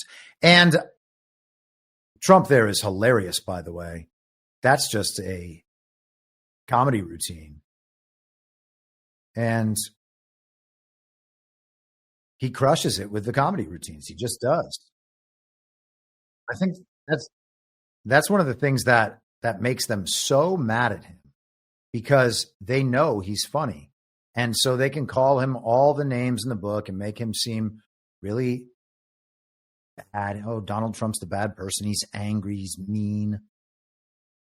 Nope, he's funny, and you're not funny, commie.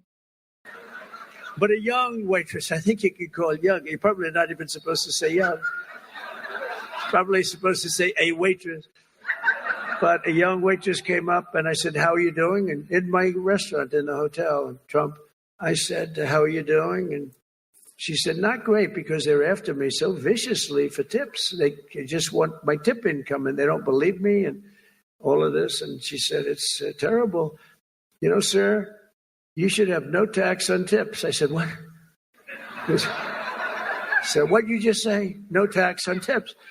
That was about the amount of my consultation. It's true. No tax. I said, what did you just say? Say those words again. Sir, no tax on tips. I said, thank you very much. You just won the election.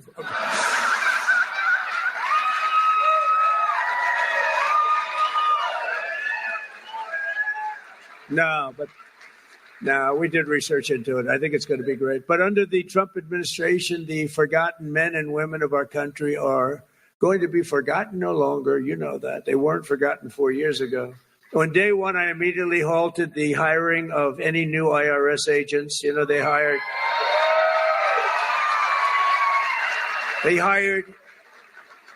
or tried to hire 88,000 new workers to go after you. And we're in the process of developing a plan to either terminate all of them or maybe we'll move them to the border. I think we're going to move them to the border. Well, they're allowed to carry guns. You know, they're so strong on guns, but these people are allowed to carry guns. So we'll probably move them to the border. Yeah. She said no tax on it. How about just no tax? We can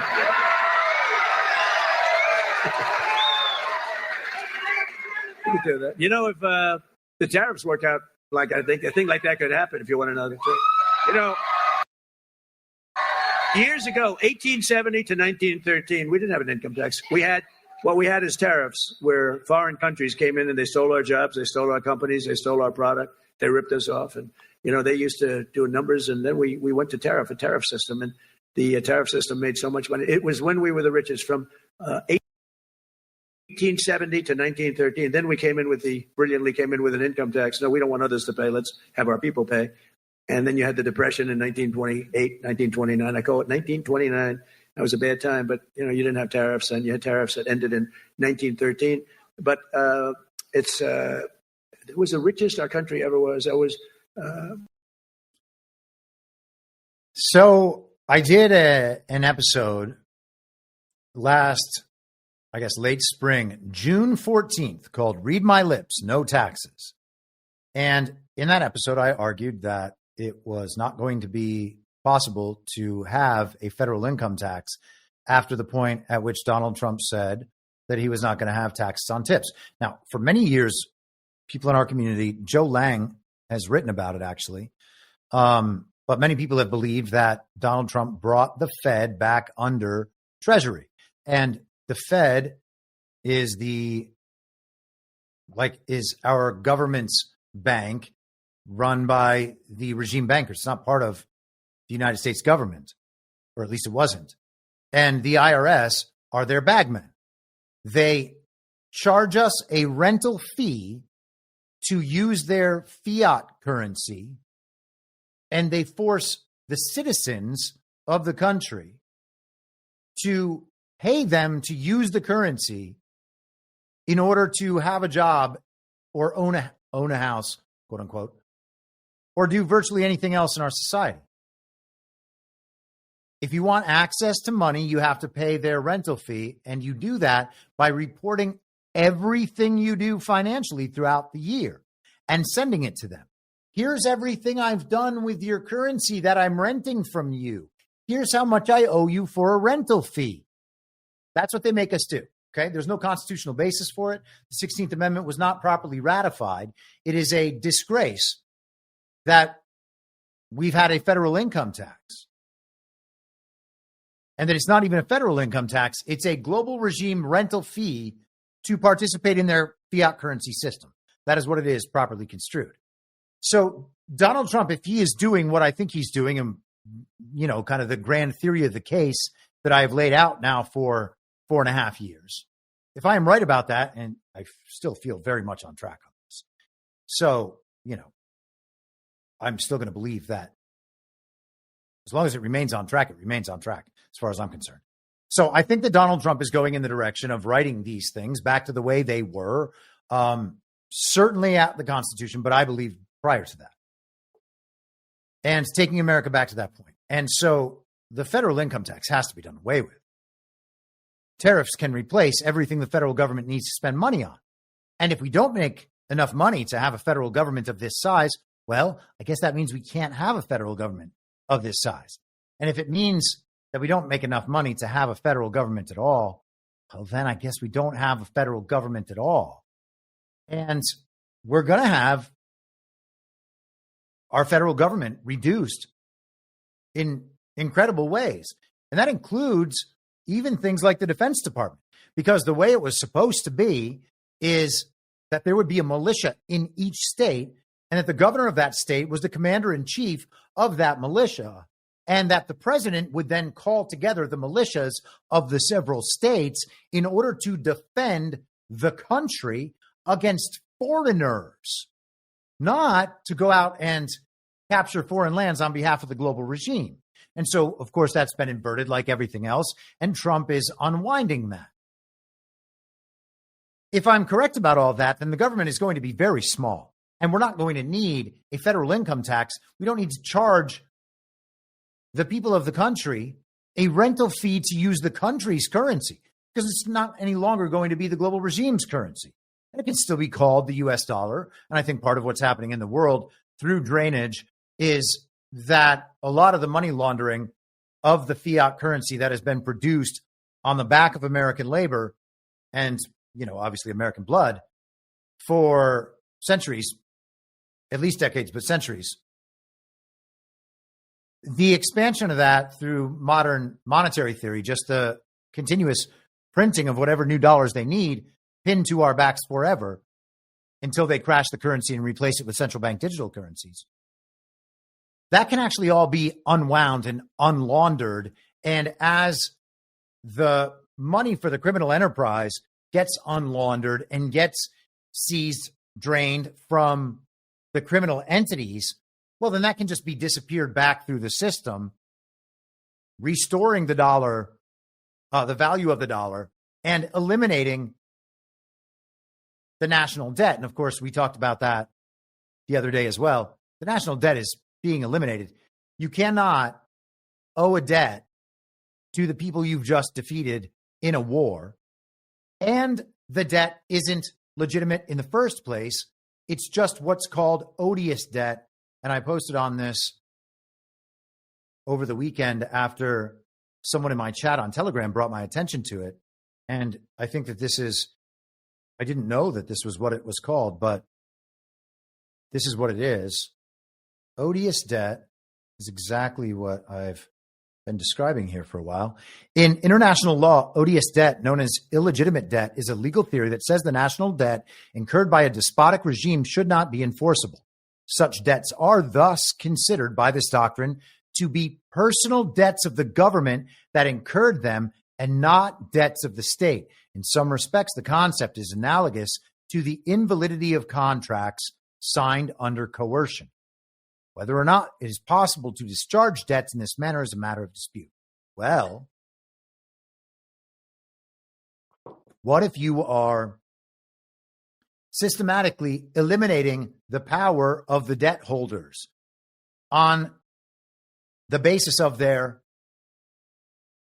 criminality over the course of centuries, if not millennia? And of course, it is millennia. If you owe the bank $100,000, you got a problem. If you owe the bank $100 million, the bank's got a problem. The global regime bankers are who the war is ultimately against. They have already been defeated, although we are still watching kind of the public's understanding of that and whatever consequences might occur. And the faster the public understands that, by the way, the better chance the good guys have of robbing that train as it barrels through the canyon, rather than the tech oligarchs who just want to spin Build Back Better into the techno dystopia that certain sects of them, the scientific materialists, imagine for us. The more belief is on the side of the good, the more likely it is that we reach the good. That's why all of this is so important. Let us continue. But June 14th of last year, read my lips, no taxes. And then let's think about the 87,000 IRS agents. Remember the videos? They were being trained. They were going to be these armed IRS agents that Joe Biden hired. Oh, he hired IRS agents. Did he? What does that look like right now, listening to Donald Trump after understanding a devolution term? He's going to take those 88,000, not the 87,000. You see, these are slightly different. There's 88,000 of these. And rather than them being armed tax collectors, as all the uniparty right normies in the podcast sphere and online told you to be scared of, oh my God, they're doing 87,000 armed IRS collectors. And I don't remember. I don't think I ever bought into that in 2021, but I certainly remember reading the headlines. I think I even maybe talked about them on the show. What does it look like when Donald Trump says he's going to eliminate those or send them down to the southern border? Did he hire border agents under the guise of IRS agents? And then they told the public a false story about it, and everyone freaked out and learned a lesson about the IRS. Yeah, it sounds like that's what happened. Or they were just never hired to begin with, which is also possible. But either way, that 87,000 armed tax agents was a bullshit story. That was fake news. And it was pushed real hard by people on our side. Well, maybe they didn't know any better. Maybe they did. Maybe that's the sort of thing that you should know immediately isn't happening. Or not worry about it because, what are you going to do? At some point, everybody's going to have to just stand up and take responsibility for themselves, unless you just want to pay taxes to pedophiles forever. And the funny thing is, people are like, well, the IRS was still auditing people. Well, just because the IRS doesn't have any force of government behind it doesn't mean it's not going to still operate as a private organization of the regime. It could. Or maybe it was pursuing actual criminals. I don't know. But there could be an IRS stretching off into the future. And if people still sign up because they want to pay their taxes to the IRS every year, I'm going to be a good taxpayer. Maybe it'll just continue to exist as a private organization. The Fed and the IRS, for all intents and purposes, were private organizations. So if people want to pay them, it's not like somebody's going to stop them. What are you going to need? What are you going to need to get the message? Like the IRS, you want them to contact you. Hey, turns out that we're not real. Stop paying us. I don't know. All I'm saying is he's taking us back to that point, unwinding things to that point. He's saying no taxes. It's not going to be possible to have a few categories that don't pay federal taxes, especially not in a world where transactions are done with cryptocurrencies, can't be monitored, right? It would be like making cash transactions, which is what makes the tips so hard. If people are having their own person-to-person transactions and we get rid of all this bullshit licensing, you can't hire these people for your business unless they have licenses. Everything's got to be done through the state. Okay, you have to register your business and all your employees and all of this stuff. What if you just have a small business and there's someone that wants to work and you can pay them $100 cash a day and they'll help you make your business successful? You're not allowed to do that in America without going through the government. Well, you see, I have to have the IRS's approval in order to have my business. I need the state's approval to be able to earn a living, to see them, to look after my own needs. And even if I didn't need that, well, I would need the state's approval to hire someone else so that I can help them look after their needs while they help me make my company even more profitable. We need the state's permission for all of that. And then we need to register it all with the state and maintain the state's permission by paying the state to allow us to look after our own needs and transact in a private economy. That's how it's been. That's insane, by the way, that we would ever allow a state that power. But we do. We don't even think twice about it. Well, what does it mean if there are ways to do that evade the system of the state that are totally legal? It used to be just like the sovereign citizens would do that sort of thing. And then, the law would come down on them. And RoboCops in our movement would cheer it on. Well, those people are dumb trying to do that. Nothing worse than those people. Like the kings of informational gatekeeping. Well, I'm just looking out for everybody else. Sure you are. You're looking out for everybody else by telling them that the condition of eternal indentured servitude is actually like a good thing because we all agreed on it. It's in the law. When those people eventually drop out, I am always overjoyed. And they always eventually do because it's such a morally and intellectually bankrupt point of view. No taxes. No taxes. It can't be any simpler than that. And he says it again and again and again. He's saying it now, not only as a candidate running for office, and that's always what we were told, that he was saying all these things because he was just sucking up to voters. He knows elections are fake, but he was sucking up to voters anyway by telling them that they weren't going to have to pay taxes. The rest of the Trump agenda wasn't good enough for people.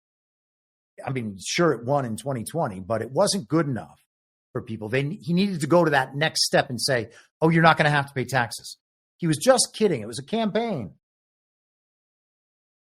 Well, here he is saying it quite clearly as president.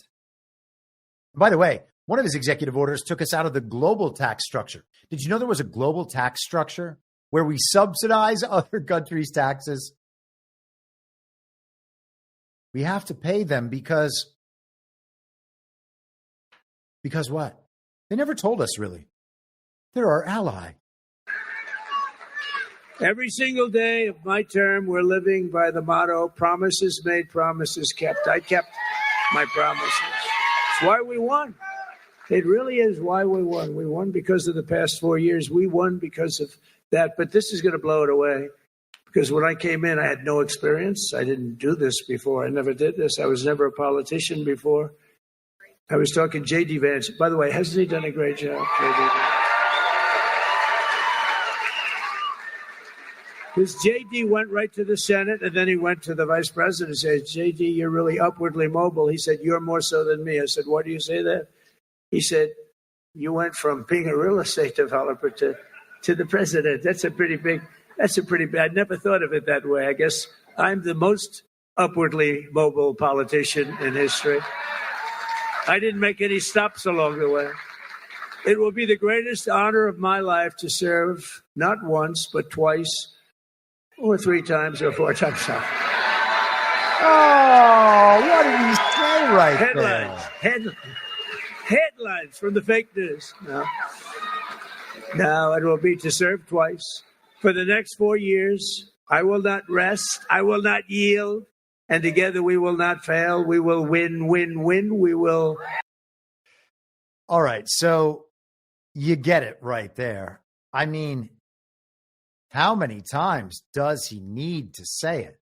How many times does he need to say it? I know I'm crazy. I know that Joe Biden was definitely president. But also, there's the guy that everyone knows is actually president. They know he's actually president twice with a full public mandate, doing real things. The proof that he and the military are aligned is that no wars were started while he was there. No wars. And then it's like, well, then wars started under Biden. That means, did they? Which wars? Ukraine? The war that started in 2014? Or is it Israel? The construction project that's been going on for literally 80 years. Which one? So, promises made, promises kept. He has been president for 3 times, or maybe it'll end up being 4. I'm all down for that. 2028? He's still got the energy? Let's go. I don't trust any of these other people, especially not the man he just called upwardly mobile. JD Vance. Upwardly mobile, Trump said. Oh, and then JD, he had such a comeback that Trump just jumped right into the president's role.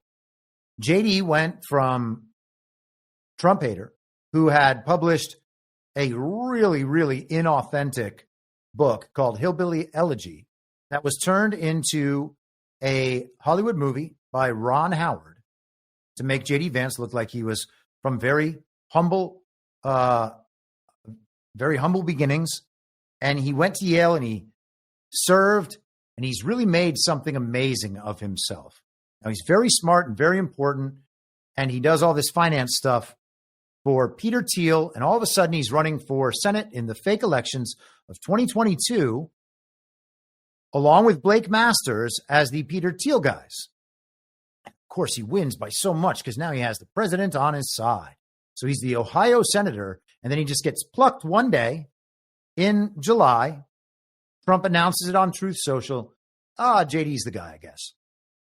2 days before that was the assassination event number 1. 2 days before that, Peter Thiel and Reid Hoffman were in a shouting match at a billionaire confab in Sun Valley, Idaho, about Donald Trump being martyred.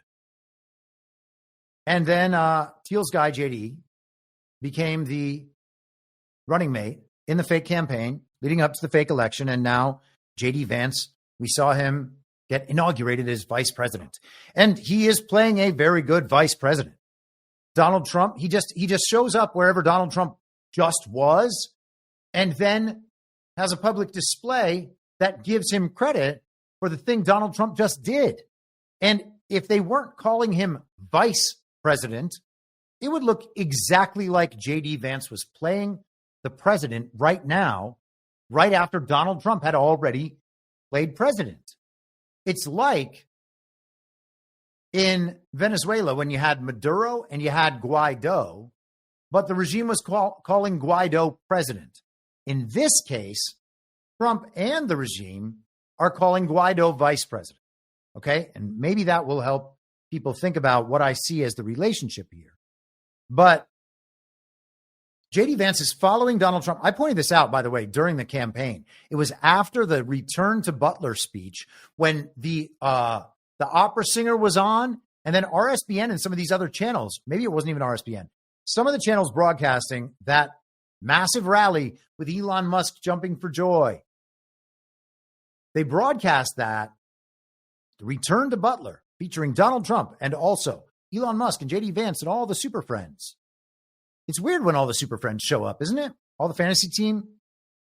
But during the opera singer that Donald Trump brought there to sing to everybody, the channels cut away so that JD Vance could do an impromptu interview backstage, poorly lit, addressing all the things, sounding very based and red-pilled, getting his message out there just minutes after Donald Trump had spoken for an hour and a half. Why did we need to hear from JD Vance again? Why do we ever need to hear from JD Vance? Especially not after Donald Trump just says the thing. And I know people are probably getting upset about this. Like, why aren't you friends with JD Vance? He's so handsome. People are so gay for JD Vance. It is nuts. Dudes are like, oh man, JD Vance, he really says all the things that my favorite podcasters say. And he does it with those really cute eyes and that nice beard. And I just know this is a return to masculinity. And then all the normie uniparty right women out there who supported Ron and supported Nikki and all of them. They're, JD Vance is so handsome.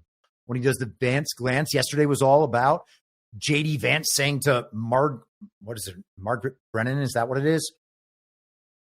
I just don't care about that, Margaret. I care about not having illegal aliens in the country. Oh, that's so based, JD. That's so based.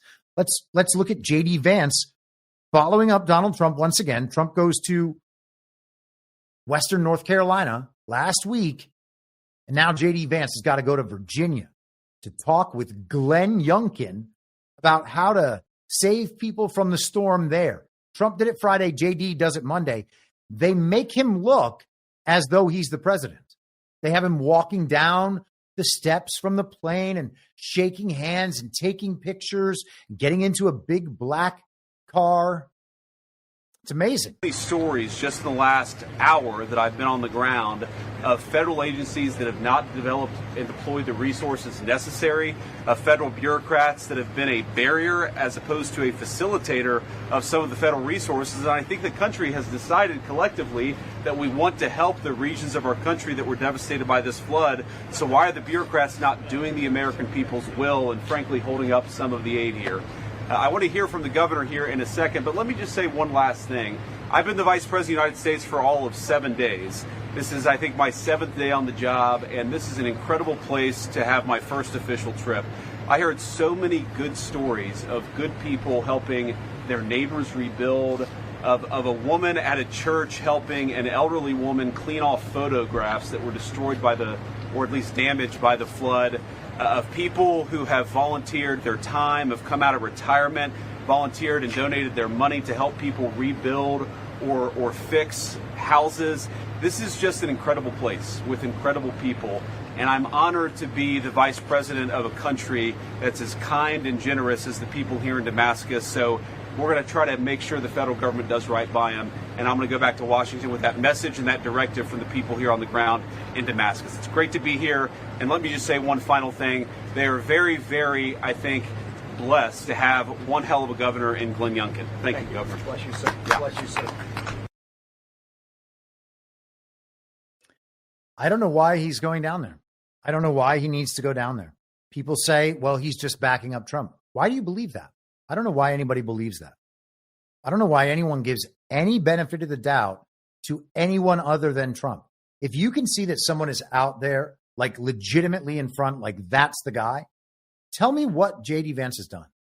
He hasn't woken up any normies. He didn't win us the election. None of that stuff happened. What has he done? He had a good debate against Kamala. No, wait. Who was it? Tim Walz. Oh, gosh, I forgot he existed. He had a good debate against Tim Walz. Who cares? What difference did that make? Tim Walz is a joke. Unless you believed everything that was on television, you would understand that Kamala was a fake candidate. The whole thing was a joke. We don't have real elections.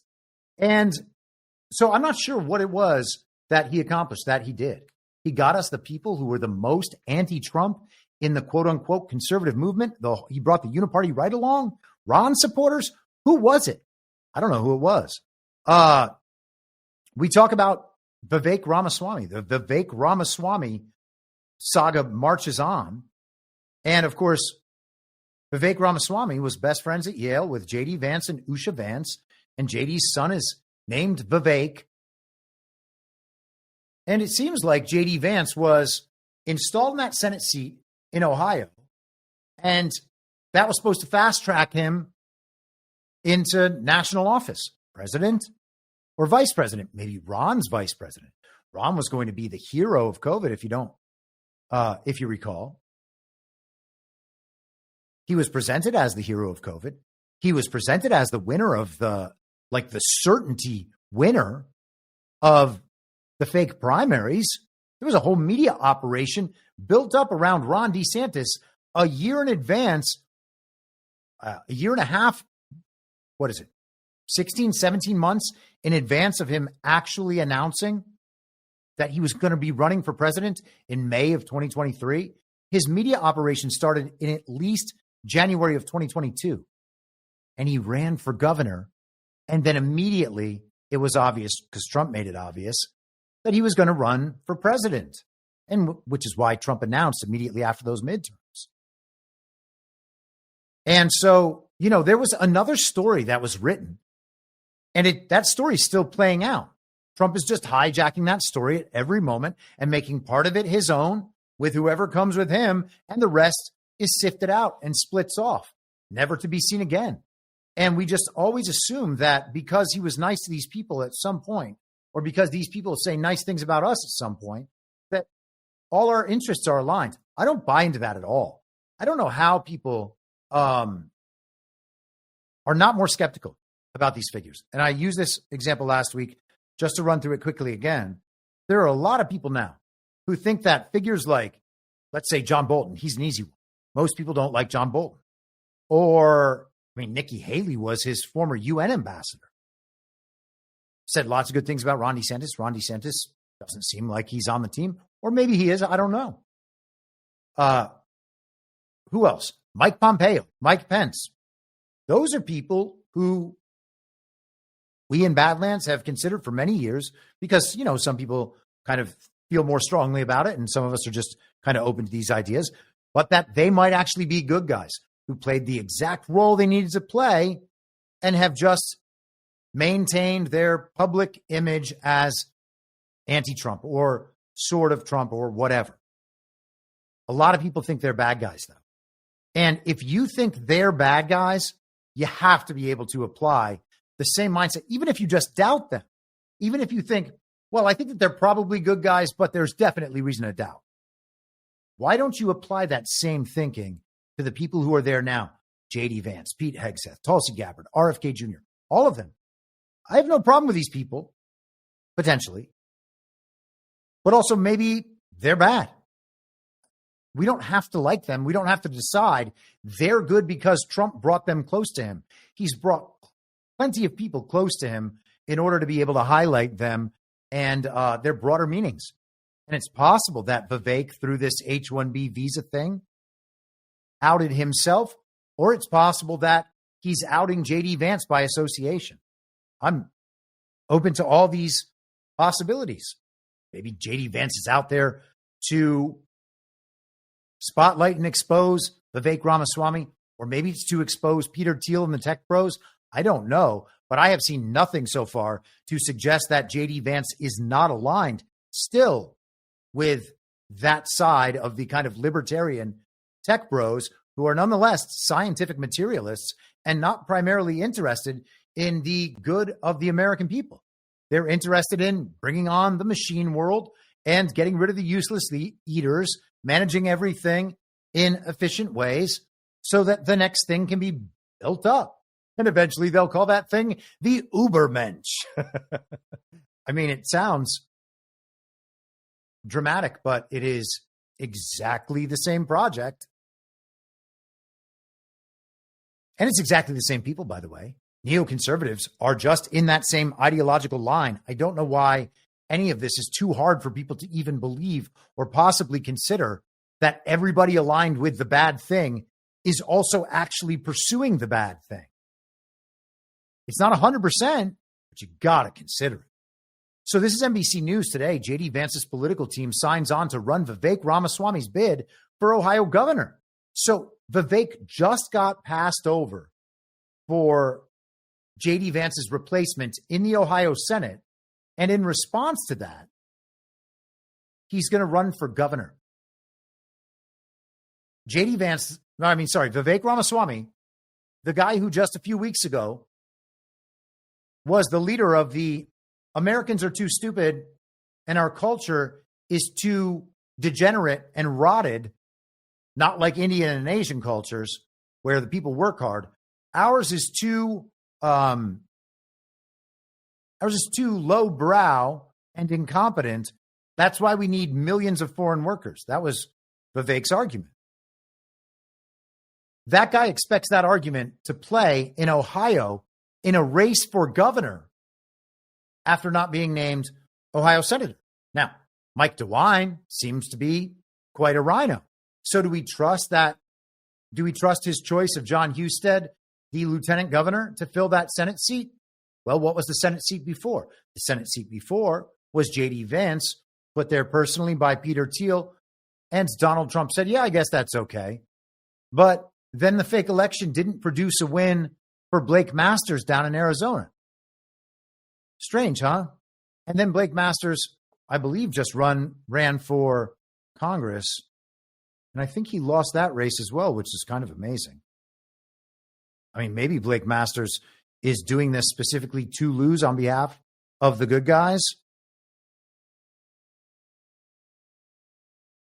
But I don't know why anyone would just assume that and give them the benefit of the doubt. Oh, right. Yeah, he lost in the Republican primary, Blake Masters did, to Abraham Hamadeh, who had an election stolen from him for Arizona Attorney General by Chris Mays, the woman who's bringing the lawsuit against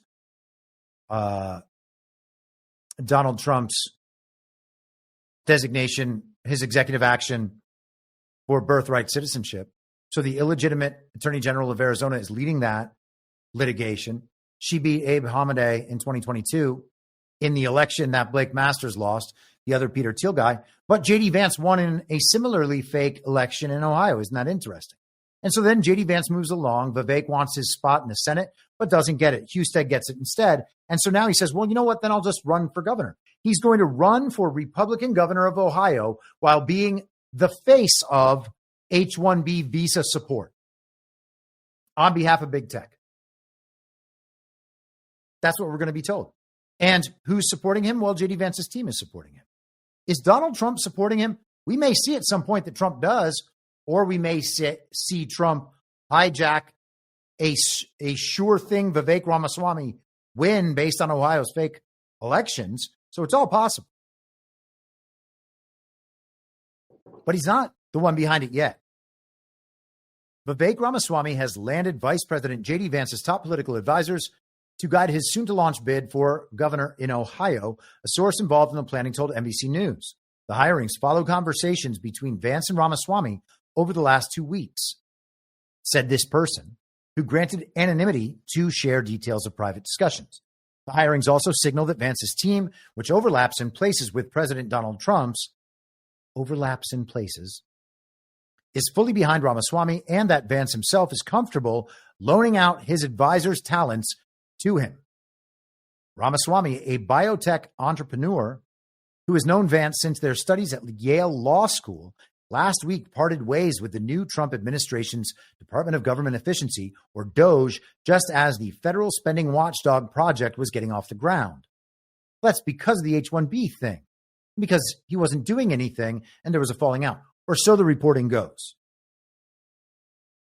Expect Vivek to announce his candidacy in mid-February, the source said. For Vance, it's an early flex of the political muscle that helped elevate him first to Senate in his and Ramaswamy's native Ohio, and most recently to the vice presidency. That's not what did it. Peter Thiel installed him, and he went from never Trump to pro-Trump and pro-MAGA in order to be sellable as the winner of the fake election in 2022. And then he was named the running mate in a fake campaign in 2024. Tony Fabrizio. Well, okay, let's go through this. Andy Sarabian and wow, just losing the page completely. And Jai Chabria, both of whom played lead roles in the strategies of those two campaigns, will join Ramaswamy's effort. So are these Peter Thiel's political guys? Chabria, a longtime Republican operative in Ohio, will be the campaign's general consultant. Sarabian, a veteran of Trump's earlier races who consulted on Senator Bernie Moreno's successful campaign last year in Ohio, is a senior political advisor to Donald Trump Jr. He'll oversee right? Andy, yes. Will oversee an outside political organization aligned with Ramaswamy. Fabrizio, the pollster from Vance's 2022 Senate bid, who has worked on Trump's campaigns, is also on board, as is Arthur Schwartz, a close ally of Vance and Trump Jr. Ramaswamy's team will also include veterans from the high command of his 2024 presidential run. This is Ramaswamy's. Ben Yoho, Michael Biundo, and Chris Grant. And here's what to watch for. Ohio Attorney General Dave Yost last week declared his candidacy for the GOP nomination and has tapped Justin Clark, a veteran of Trump's campaigns, as a general consultant. Another Republican state treasurer, Robert Sprague, has said he plans to enter the race soon. And so maybe this is the normie establishment Republican. This Dave Yost, we're going to have to check on his status. And then down here, they have to remind us that a source familiar with Ramaswamy's thinking made sure to let NBC News know that Ramaswamy is leaving on good terms with Trump, Elon, and the team. Is that true? Well, it's true according to Ramaswamy. Let me see if Trump endorsed. Let me ask the machine if Trump endorsed Dave Yost.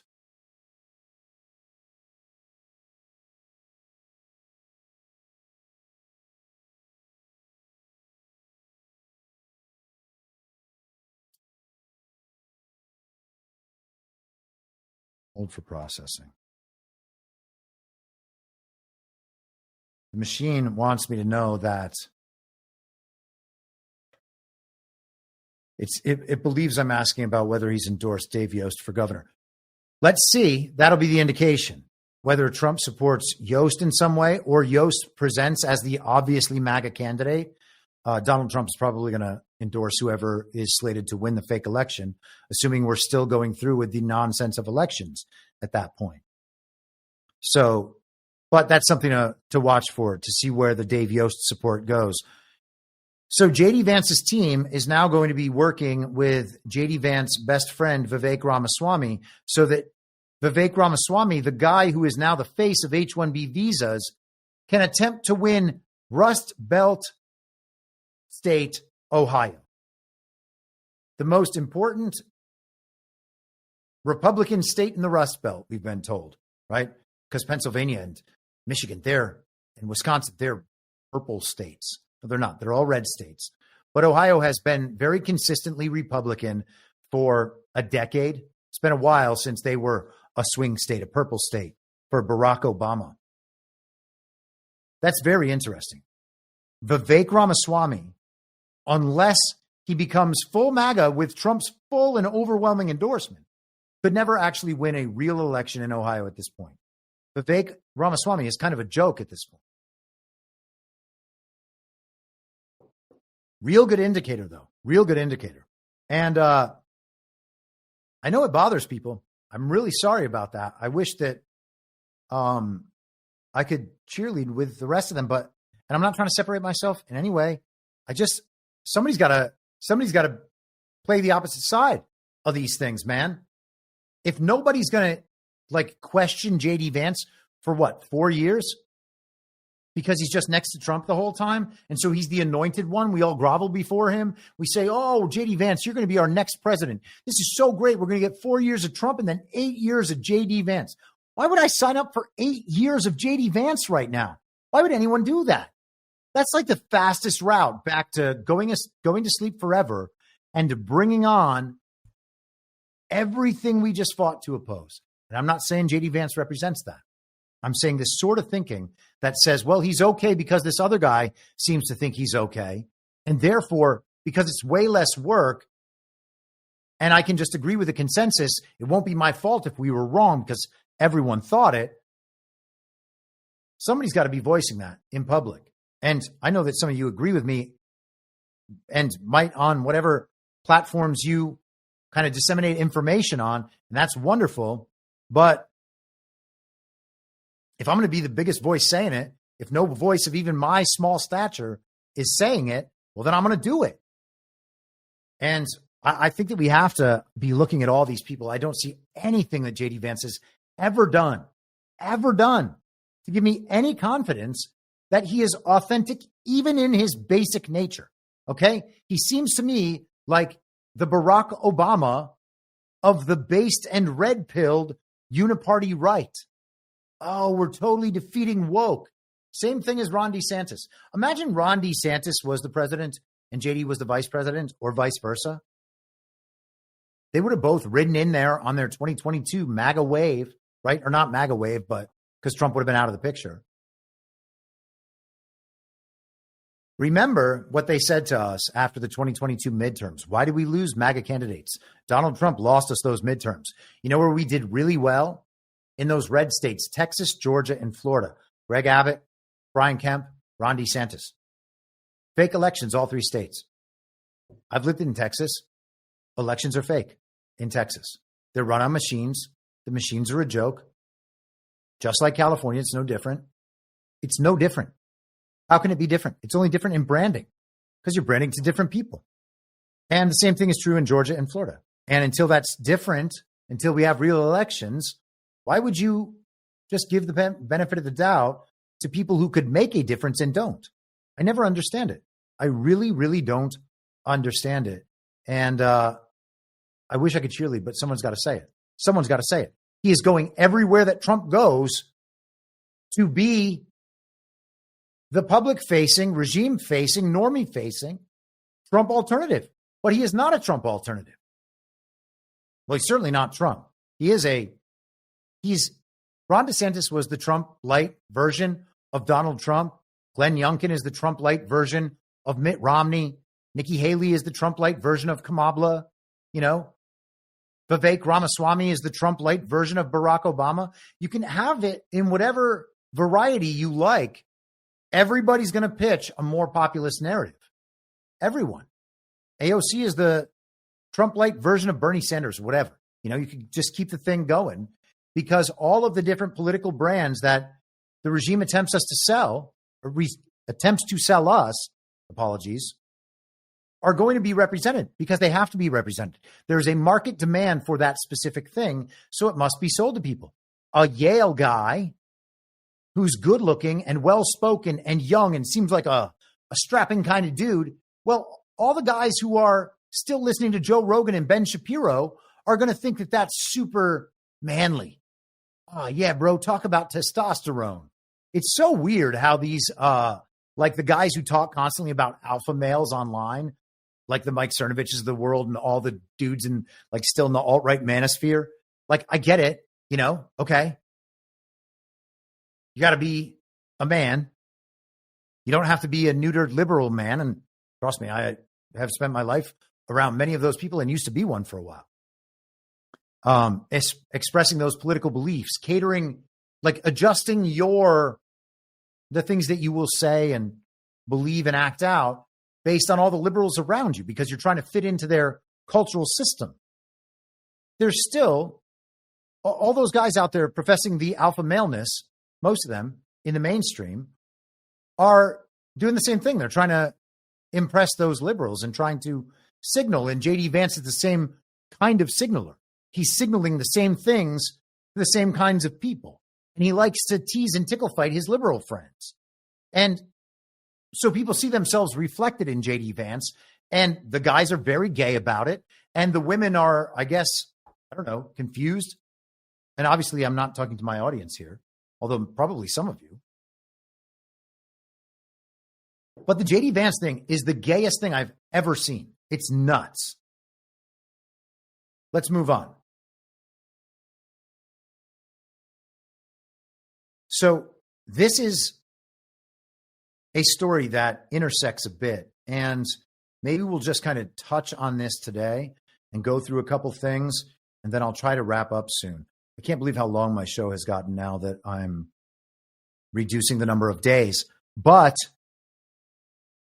this does give me an opportunity to focus on some other things that are important in terms of writing and whatnot, and allows me a little more space to kind of think things over and helps the understanding without reducing the amount of content. So if everybody's able to get through it all, I don't know what to tell you. This is from Bloomberg today. What is China's DeepSeek and why is it freaking out the AI world? DeepSeek, a Chinese startup that's just over a year old, has stirred awe and consternation in Silicon Valley after demonstrating breakthrough artificial intelligence models that offer comparable performance to the world's best chatbots at seemingly a fraction of the cost. DeepSeek's emergence may offer a counterpoint to the widespread belief that the future of AI will require ever-increasing amounts of power and energy to develop. And as soon as you hear that, the ever-increasing amounts of power and energy, that is a direct connection to Bitcoin. Understand that immediately, because Bitcoin is going to be the massive driver of the power and energy need, which is why they build the Bitcoin mining facilities right next to the power plants. Okay? I talk about this a lot. AI partly as code language. This is the part that's code language, and we got to recognize it every time we see it. If they're trying to scaremonger about power and energy consumption like they were with the Green New Deal, it's probably about Bitcoin. AI is a secondary concern. Global tech stocks tumbled in late January as hype around DeepSeek's innovation snowballed and investors began to digest the implications for its U.S.-based rivals and their hardware suppliers. Okay? So the tech stocks are dropping. All this money for these AI projects, and now someone's going to get in and just destroy the whole market by giving it all away for free? No, it can't be. Not just 5 days after Donald Trump brought these globalist tech bros into the White House to explain how they're going to give $1 billion zillion trillion for AI infrastructure. What's that money going to do? Is it going to be drained and redeployed to Bitcoin infrastructure? Is it all just fake and it's going to go poof because there is no money and it just needs to be drained? I think it's going to go to the Bitcoin infrastructure, but it might not go to any of it. But whatever it is, a $500+ billion investment into AI infrastructure, if AI actually doesn't cost as much as they said and is being now given away for free so it can be developed, well, what's the $500 billion going to mean? All that investment money that goes into these projects, seems like maybe there's something wrong with that. They must have known that it's possible, at least, for this thing to become free for everybody. And how is it that it's becoming free at the same time as these uncensored AIs are beginning to propagate? Like, I just got onto the beta test over the weekend of uncensored.ai. Some of it's very interesting. Some of it is just as retarded as the other AIs. It's uncensored about some things, gives really dumb answers about other things. It's in beta. I'm very hopeful about its development. We'll see what happens. But if trillions upon trillions of dollars have been flooded into this AI development market, and it has been, and they've all been invested, and they have been, and then there's this DeepSeek thing coming out at the same time as uncensored AI, Gab AI, Grok 3, the TikTok thing getting resolved. And the TikTok thing is where all the data is. Well, that's an Oracle. Who runs Oracle? Larry Ellison does. Okay? So all those, all of a sudden, are worth far less than they used to be, which means money just gets drained out of the market. Whose money is in the market getting drained? Unfortunately, there's going to be some retail investors in there. That's the unfortunate side of it. But it also might be big tech investors. It also means that one system of control is being destroyed and the things being released into the wild. So we're going to scaremonger about China. We're going to scaremonger about power and energy. We're going to scaremonger about tech stocks and investments. And then we're going to scaremonger about the Chinese Communist Party, the possession of data, and what this AI might spit out as answers. Oh, it's going to be Chinese propaganda. And people are like, oh, Tiananmen Square and the Uyghurs in Xinjiang. Okay, so cool. Did they tell us the truth about Tiananmen Square? Wasn't that the event that started the whole globalist intertwining with China, that made China all this money, that made them a superpower that would eventually replace the United States of America? Wasn't that the incident that was kind of like the inciting incident of that whole period, while George H.W. Bush, one of the greatest villains in globalism's history, is opening up the United States to China to enrich them? So is there any way that the history could be wrong about that event? And here's the thing about the whole Uyghur thing in Xinjiang. There's also a global regime terrorist organization operating in that part of the world, much like there's that cartel operating down in, what was it? Oh, yeah, El Salvador, the place that everybody loves, because their cartels are being rounded up and then confined in, I mean, they're not concentration camps, right? They're just prisons or holding facilities. You know, if their ideology doesn't align, because, I mean, a prison and a holding facility is for the people who are committing crimes where the ideology doesn't align. It's like the terrorism thing. Whereas concentration camps are where prisoners are put when the ideology does align with the global regime. So in Xinjiang, there are concentration camps. And to be fair, I've made the case before that they are concentration camps. I believe that that case is incorrect now. I don't know that I'm right about that, but I tend to think that that's the situation, because it's clear that if you research it, the global regime is attempting to take Xinjiang the way they would take Hong Kong or Taiwan or Ukraine or Israel or Guyana or any of these other little proxy states that they carve out for themselves out of these larger superpowers. And so if you have that element and you have the terrorist element, there in Xinjiang with the Uyghurs, you got to at least give it some weight in your calculations. So the idea that China isn't or should never put that out to the world, knowing what the global regimes worldwide media, propaganda media, disseminates to the world about Donald Trump's regime and administration and supporters. Why can't that be true of Vladimir Putin and his supporters and the Russian people? Well, of course, we've found out over the last few years it is true. Can it be true about Mohammed bin Salman in Saudi Arabia? Yup, turns out. Jair Bolsonaro in Brazil, yes. Lil Kim, Little Rocket Man, up in North Korea? Yeah, it seems to be the case, because it turns out South Korea is one of those regime proxy states too. So can it also be China? I'd say, yeah, maybe it can be. DeepSeek was founded in 2023 by Liang Wenfeng, the chief of AI-driven quant hedge fund High Flyer. The company develops AI models that are open source, meaning the developer community at large can inspect and improve the software.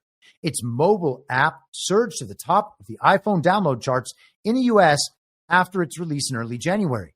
The app distinguishes itself from other chatbots like OpenAI's ChatGPT by articulating its reasoning before delivering a response to a prompt. The company claims its R1 release offers performance on par with OpenAI's latest and has granted license for individuals interested in developing chatbots using the technology to build on it. Now, what's the important thing here? What does the open in OpenAI mean? Well, it means open source, like DeepSeek is. So we've talked about Facebook has a parallel created in Russia by Pavel Durov, the creator of Telegram. It's called VK. And Facebook has WhatsApp. And Durov has Telegram. And those are the same apps, except Telegram's way better. And then we have Snapchat, and you got the Chinese version called TikTok. And you have OpenAI that was supposed to be open source. And then you got the Chinese version called DeepSeek that actually is open source. And so it gets all the scaremonger. People would be like, why are you saying okay things about the Chinese Communist Party? Well, what is the Chinese Communist Party? China was a one-party state. What is the American Uniparty? America is a one-party state. So if Donald Trump is a Republican, is he part of the Uniparty or not? And are the people who are helping Donald Trump defeat the Uniparty, are they Uniparty members as well because they're Republicans?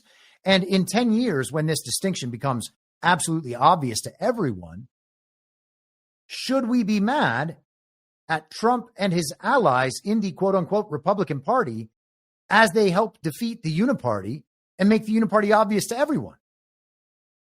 I would suggest the answer is no. And if the answer is no, then we have to look at the parallel across the Pacific Ocean in the same way. This isn't a pro-China take. It is a, we need to leave this question open as reality begins to emerge before us. I am not content to decide my position on issues like this on the basis of what the mainstream media has told me about how awful the Chinese Communist Party is. Because I don't believe the Chinese Communist Party is what it used to be, just like I don't believe the American Uniparty is what it used to be, just like I don't believe Vladimir Putin and the Russian people are what we've been told throughout our entire lives. So sorry, when you tell me that China has released an open-sourced AI, like OpenAI was supposed to be, and Elon Musk is going to war with the OpenAI guy in public. The OpenAI guy was in Trump's office saying, please take my money, Mr. President. Let us build our AI infrastructure everywhere. Last week. What are you supposed to think? Though not fully detailed by the company, the cost of training and developing DeepSeek's models appears to be only a fraction of what's required for OpenAI or Meta Platform Incorporated's best products. The much better efficiency of the model puts into question the need for vast expenditures of capital to acquire the latest and most powerful AI accelerators from the likes of NVIDIA Corp. That also amplifies attention on U.S. export curbs of such advanced semiconductors to China, which were intended to prevent a breakthrough of the sort that DeepSeek appears to represent. So I guess a lot of our problems are being solved just by the release of this thing into the wild. And all those people with all this money in the future of technology sound like they're about to be really badly hurt by this potentially. Are those going to be mom and pop investors? Maybe it's going to be some of them. Not primarily. Does it sound like the technocracy is breaking down completely? I would say that yes. Yes, it does. Washington has banned the export of high-end technologies like GPU semiconductors to China. Cool. Let's decouple. Let's make our own stuff here. In a bid to stall the country's advances in AI, the key frontier in the U.S.-China contest for tech supremacy. Or maybe it isn't. Maybe it's just fine.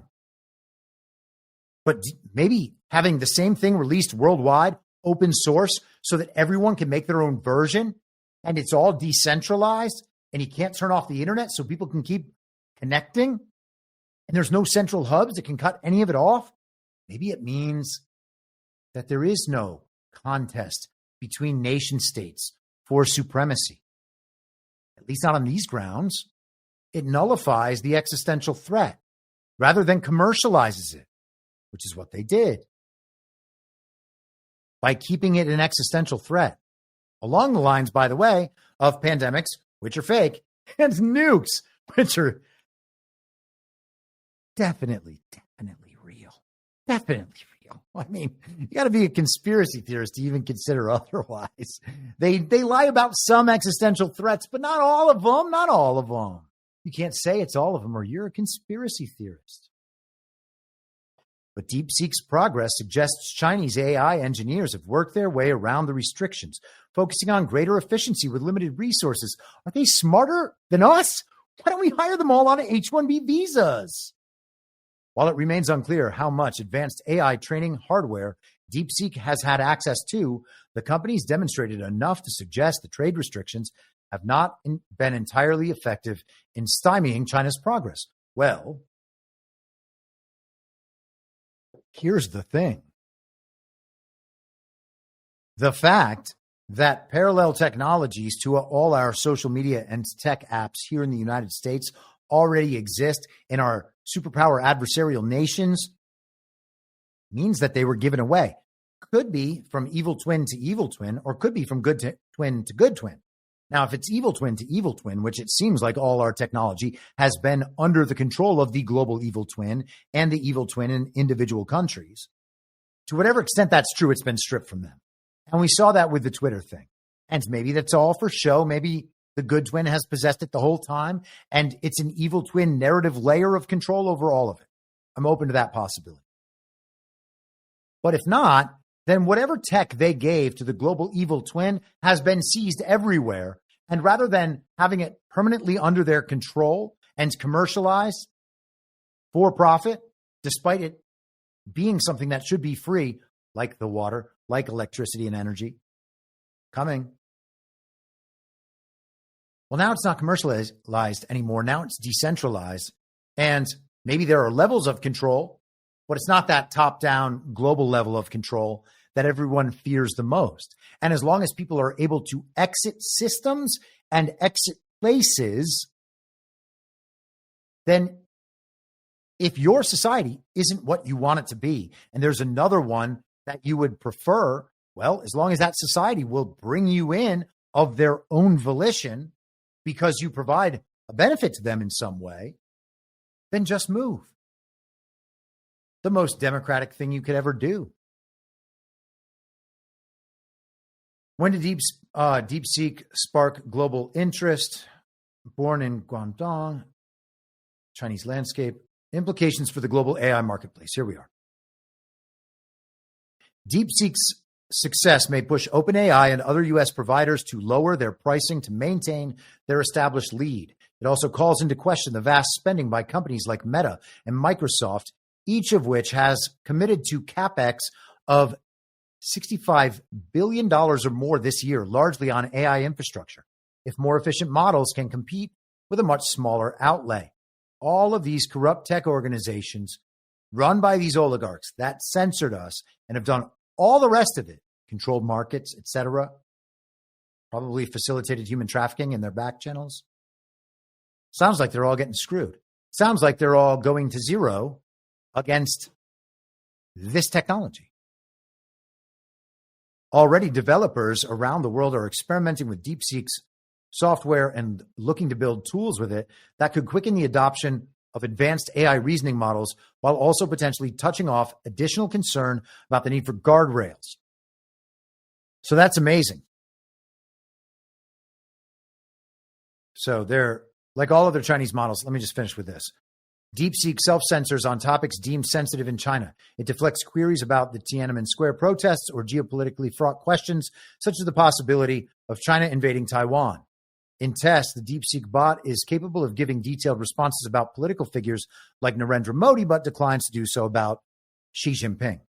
So that is the malign political influence angle on why DeepSeek is very, very bad. Now, I don't know or care if DeepSeek is very, very bad or very, very good. I'm not going to bother analyzing it on any of these levels because they don't matter, okay? If you get bad information, get better information.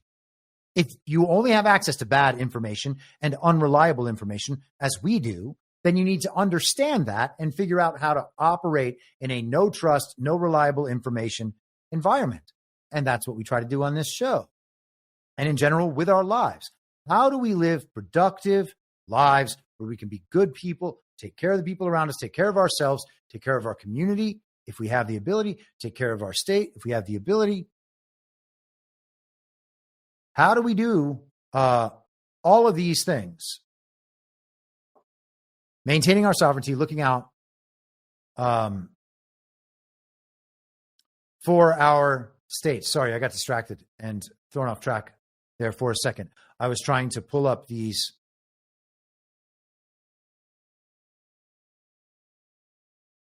Oh, goodness. My computer is being a pain in the arse right now. See that? I didn't curse right there. Would never want to be a pain in the arse, you see. I would also never want to be Irish. I'm just kidding. I love the Irish. I really do love the Irish. I have very good friends that are Irish. And also, arse is a funny word. To us here, us, we uneducated Americans. Okay, so now we are opening this. I hope we are opening it. There we are. Sorry about the holding for processing. We are almost wrapped here. I'm going to do this, and then we'll get out of here for the day. And I hope with all my might that there isn't an entirely new world of information tomorrow so that all I ever do is 3-hour episodes forever. It's not ideal. Can I say it's not ideal? And I don't mean for myself. I mean, it's fine for me. I'm going to be here and working on these issues and thinking about them and paying attention to stuff like I always would. But, man, oh man. 3 hours. It's a little ridiculous. Just spend all day with Chris Paul. That's my new show. All right.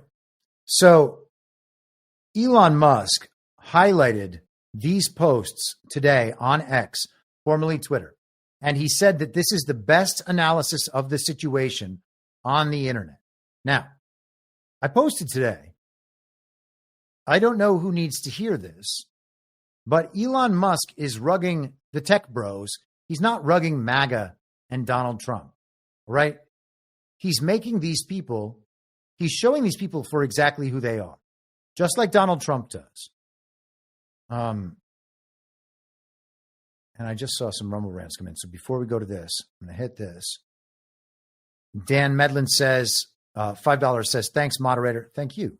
Michelle the Bean, $20. Thanks for the reality TV episode recap and for all our favorite TV characters today. And unicorns have been reported to be following JD Vance around, but he denies it, says it is just Vivek. You make a great point, Michelle. Vivek might be the unicorn. PJ Corrigan says we need to add some dong to this TV show. We're not going to do that. So this is Gavin Baker. Gavin Baker is, Elon Musk says that he is giving the best analysis on the internet of this here issue. I'm going to zoom that a little bit so people can see it.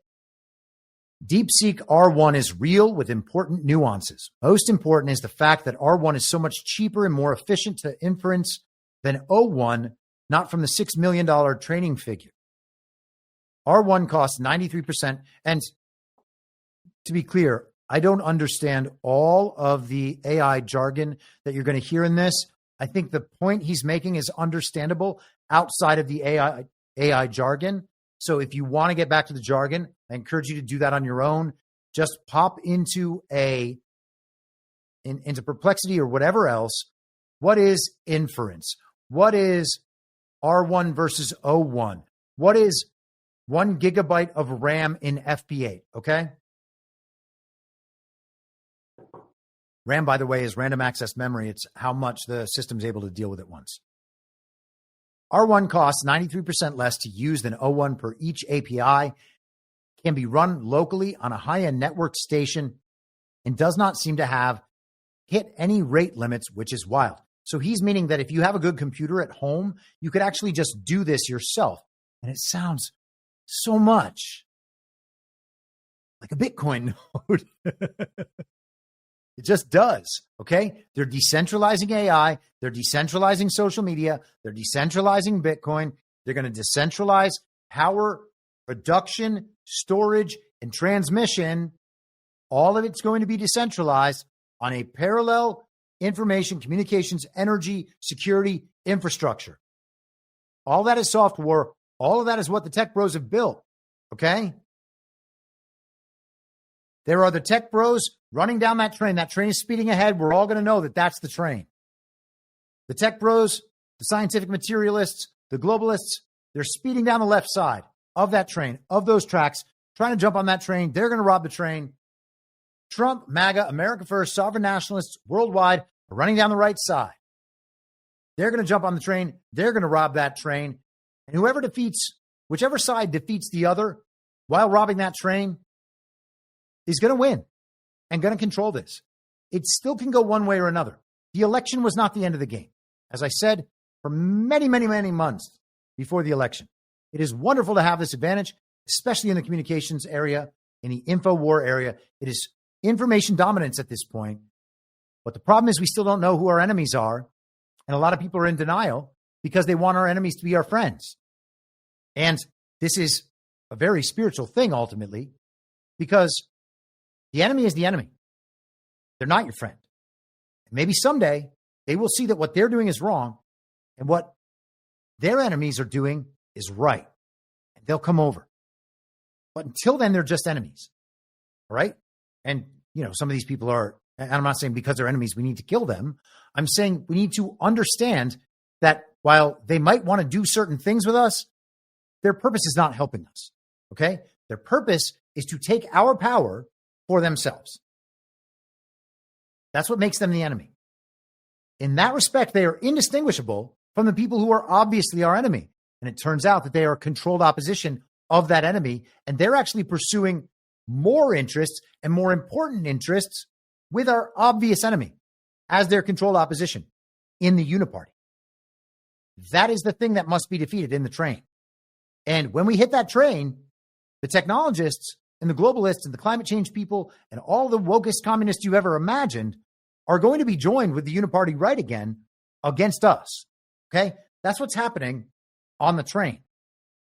They might even be riding down the right side of the canyon with us and jumping on the train with us and wearing our uniform. But when it comes down to it, they're siding with the people on the other side because that's their controlled opposition. That's their social class and culture. It is what it is. That's scientific materialism for you. There's a solution to that, but they don't want the solution. Batching massively lower costs and more compute increases tokens per second, so still advantages to inference in the cloud.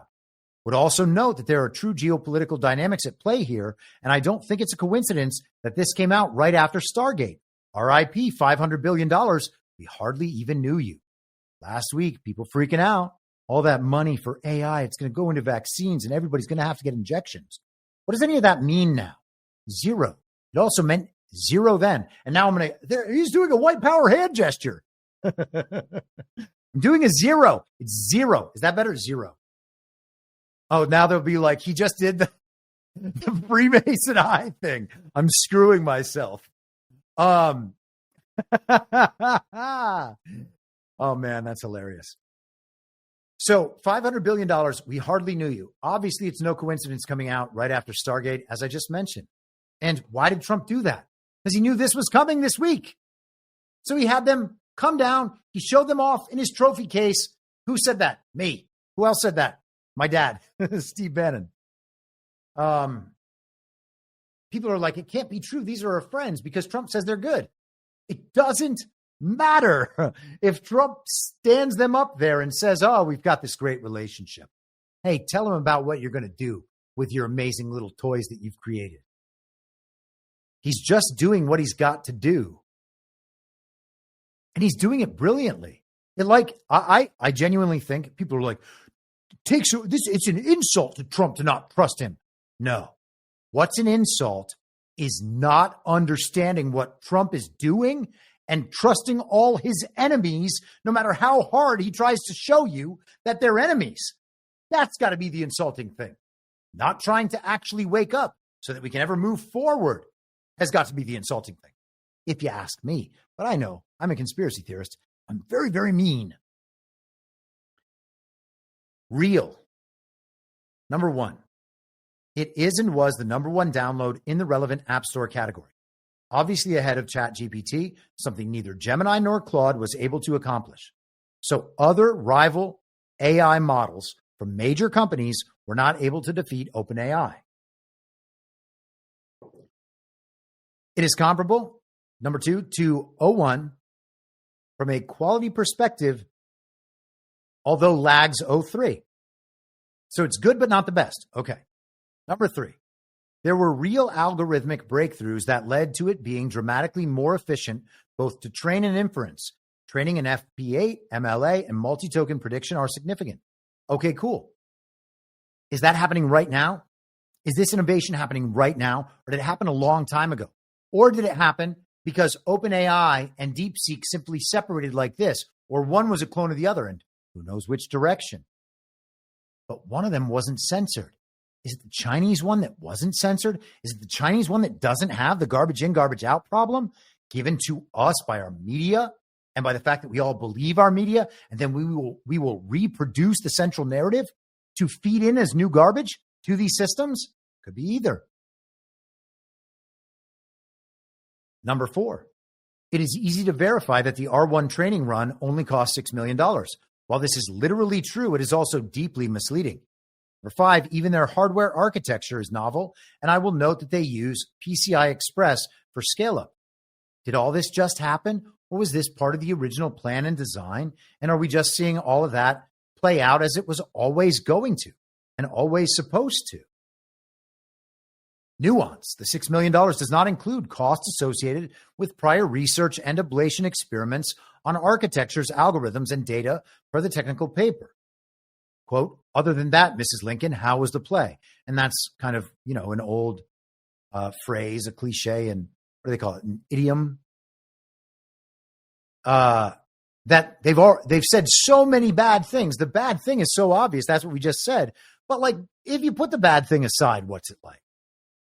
This means that it is possible to train an R1 quality model with a $6 million run if a lab has already spent hundreds of millions of dollars on prior research and has access to much larger clusters. DeepSeek obviously has way more than 2048 H800s. Look those up if you want. One of their earlier papers referenced a cluster of 10,000 A100s. An equivalently smart team can't just spin up a 2,000 GPU cluster and train R1 from scratch with $6 million. Roughly 20% of NVIDIA's revenue goes through Singapore. Interesting. 20% of NVIDIA's GPUs are probably not in Singapore, despite their best efforts. There was a lot of distillation, i.e., it is unlikely they could have trained this without unhindered access to GPT 4.0 and o1. As AltCap pointed out to me yesterday, kind of funny to restrict access to leading-edge GPUs and not do anything about China's ability to distill leading-edge American models. Obviously defeats the purpose of the export restrictions. Why buy the cow when you can get the milk for free? Okay, and there's just a bit more of this.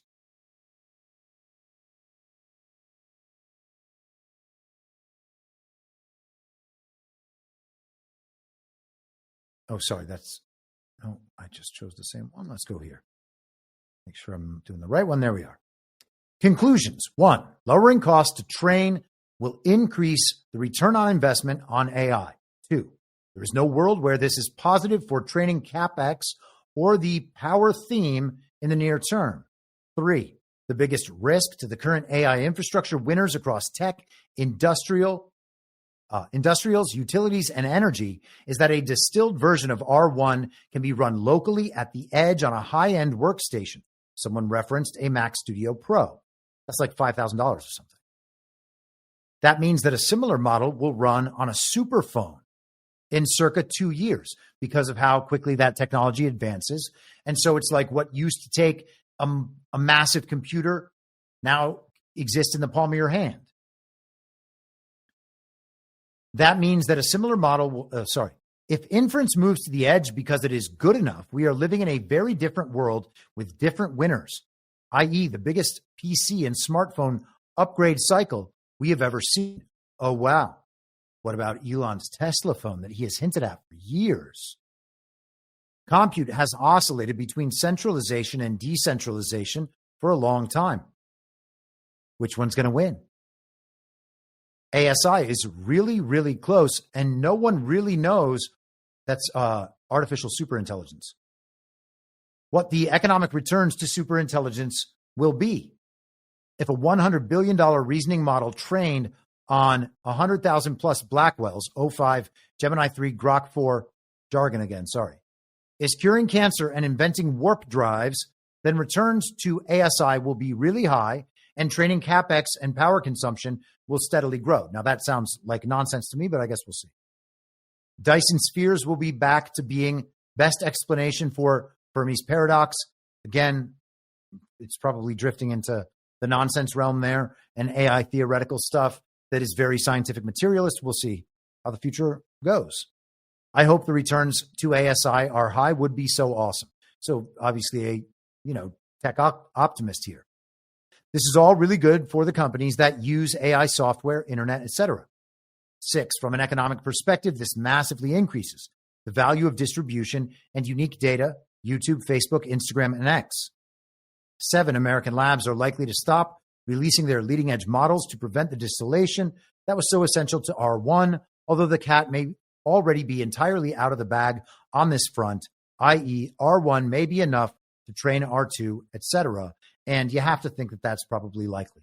If the thing has gotten out into the wild and it is able to be decentralized and people begin, like tech geniuses at home or just people who experiment until they know what they're doing, begin to play with these AIs and train them in decentralized fashion, who knows what could happen? What happens when AIs are trained on Q research? I thought maybe one of these top-down AIs, one of these AIs that's already set up, would be trained on Q research, but maybe all sorts of AIs are going to be trained on Q research. How long is it going to take someone to start their own node of DeepSeek and train it on Q research? Got to wonder. And then what happens? So we'll, I think, leave it there for today. There's all sorts of stuff coming in about data centers and Elon Musk talking blockchain and Sam Altman, but we'll leave that for another time. Maybe we'll get to some of that later this week. I'm just trying to make sure that I'm relatively caught up here with the chat before I say goodbye. There's no more Rumble rants for the day. I don't think I'm going to catch up on the conversation fast enough. So with that, I am going to bid you adieu. I will be back on Wednesday for the subscriber stream. We're going to do 6 p.m. Eastern on Wednesday, so I'll put that post out on Substack That stream will be for paid Substack subscribers. Maybe I'll do an extra one this week. I already sent out a Substack. I'm going to do Monday, Wednesday, Friday. That's my plan. If there's an extra one, I'm going to put that up on Truth Social and on Telegram. And so if you are subscribed on Rumble at I Am Your Moderator, same thing on YouTube, you'll just see those live streams pop up.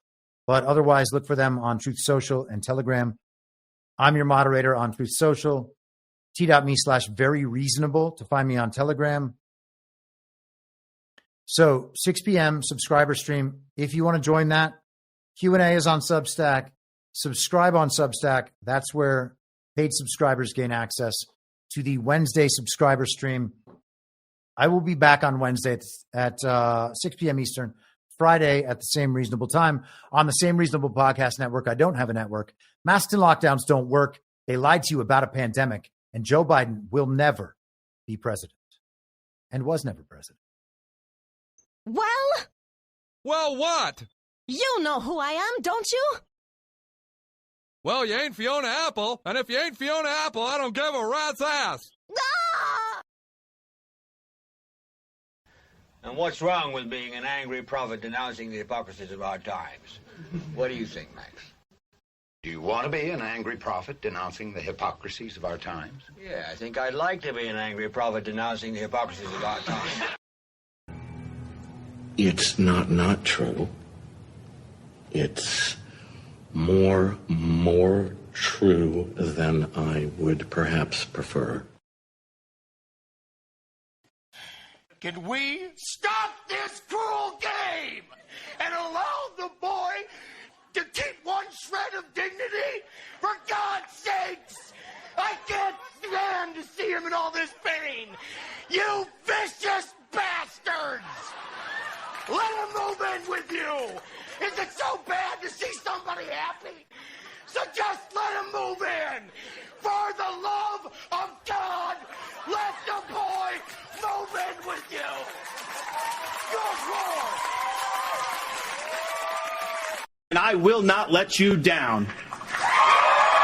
We do a little trolling. It's called We Do a Little Trolling. What? In my mind, that's the end game. If you're listening for free and would like to support the show, the best way to do that is by signing up for a paid subscription at imyourmoderator.substack.com. You can find the info stream over on Telegram at t.me/veryreasonable.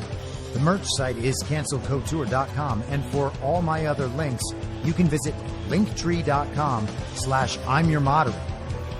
And I'll see you soon. Down on the range.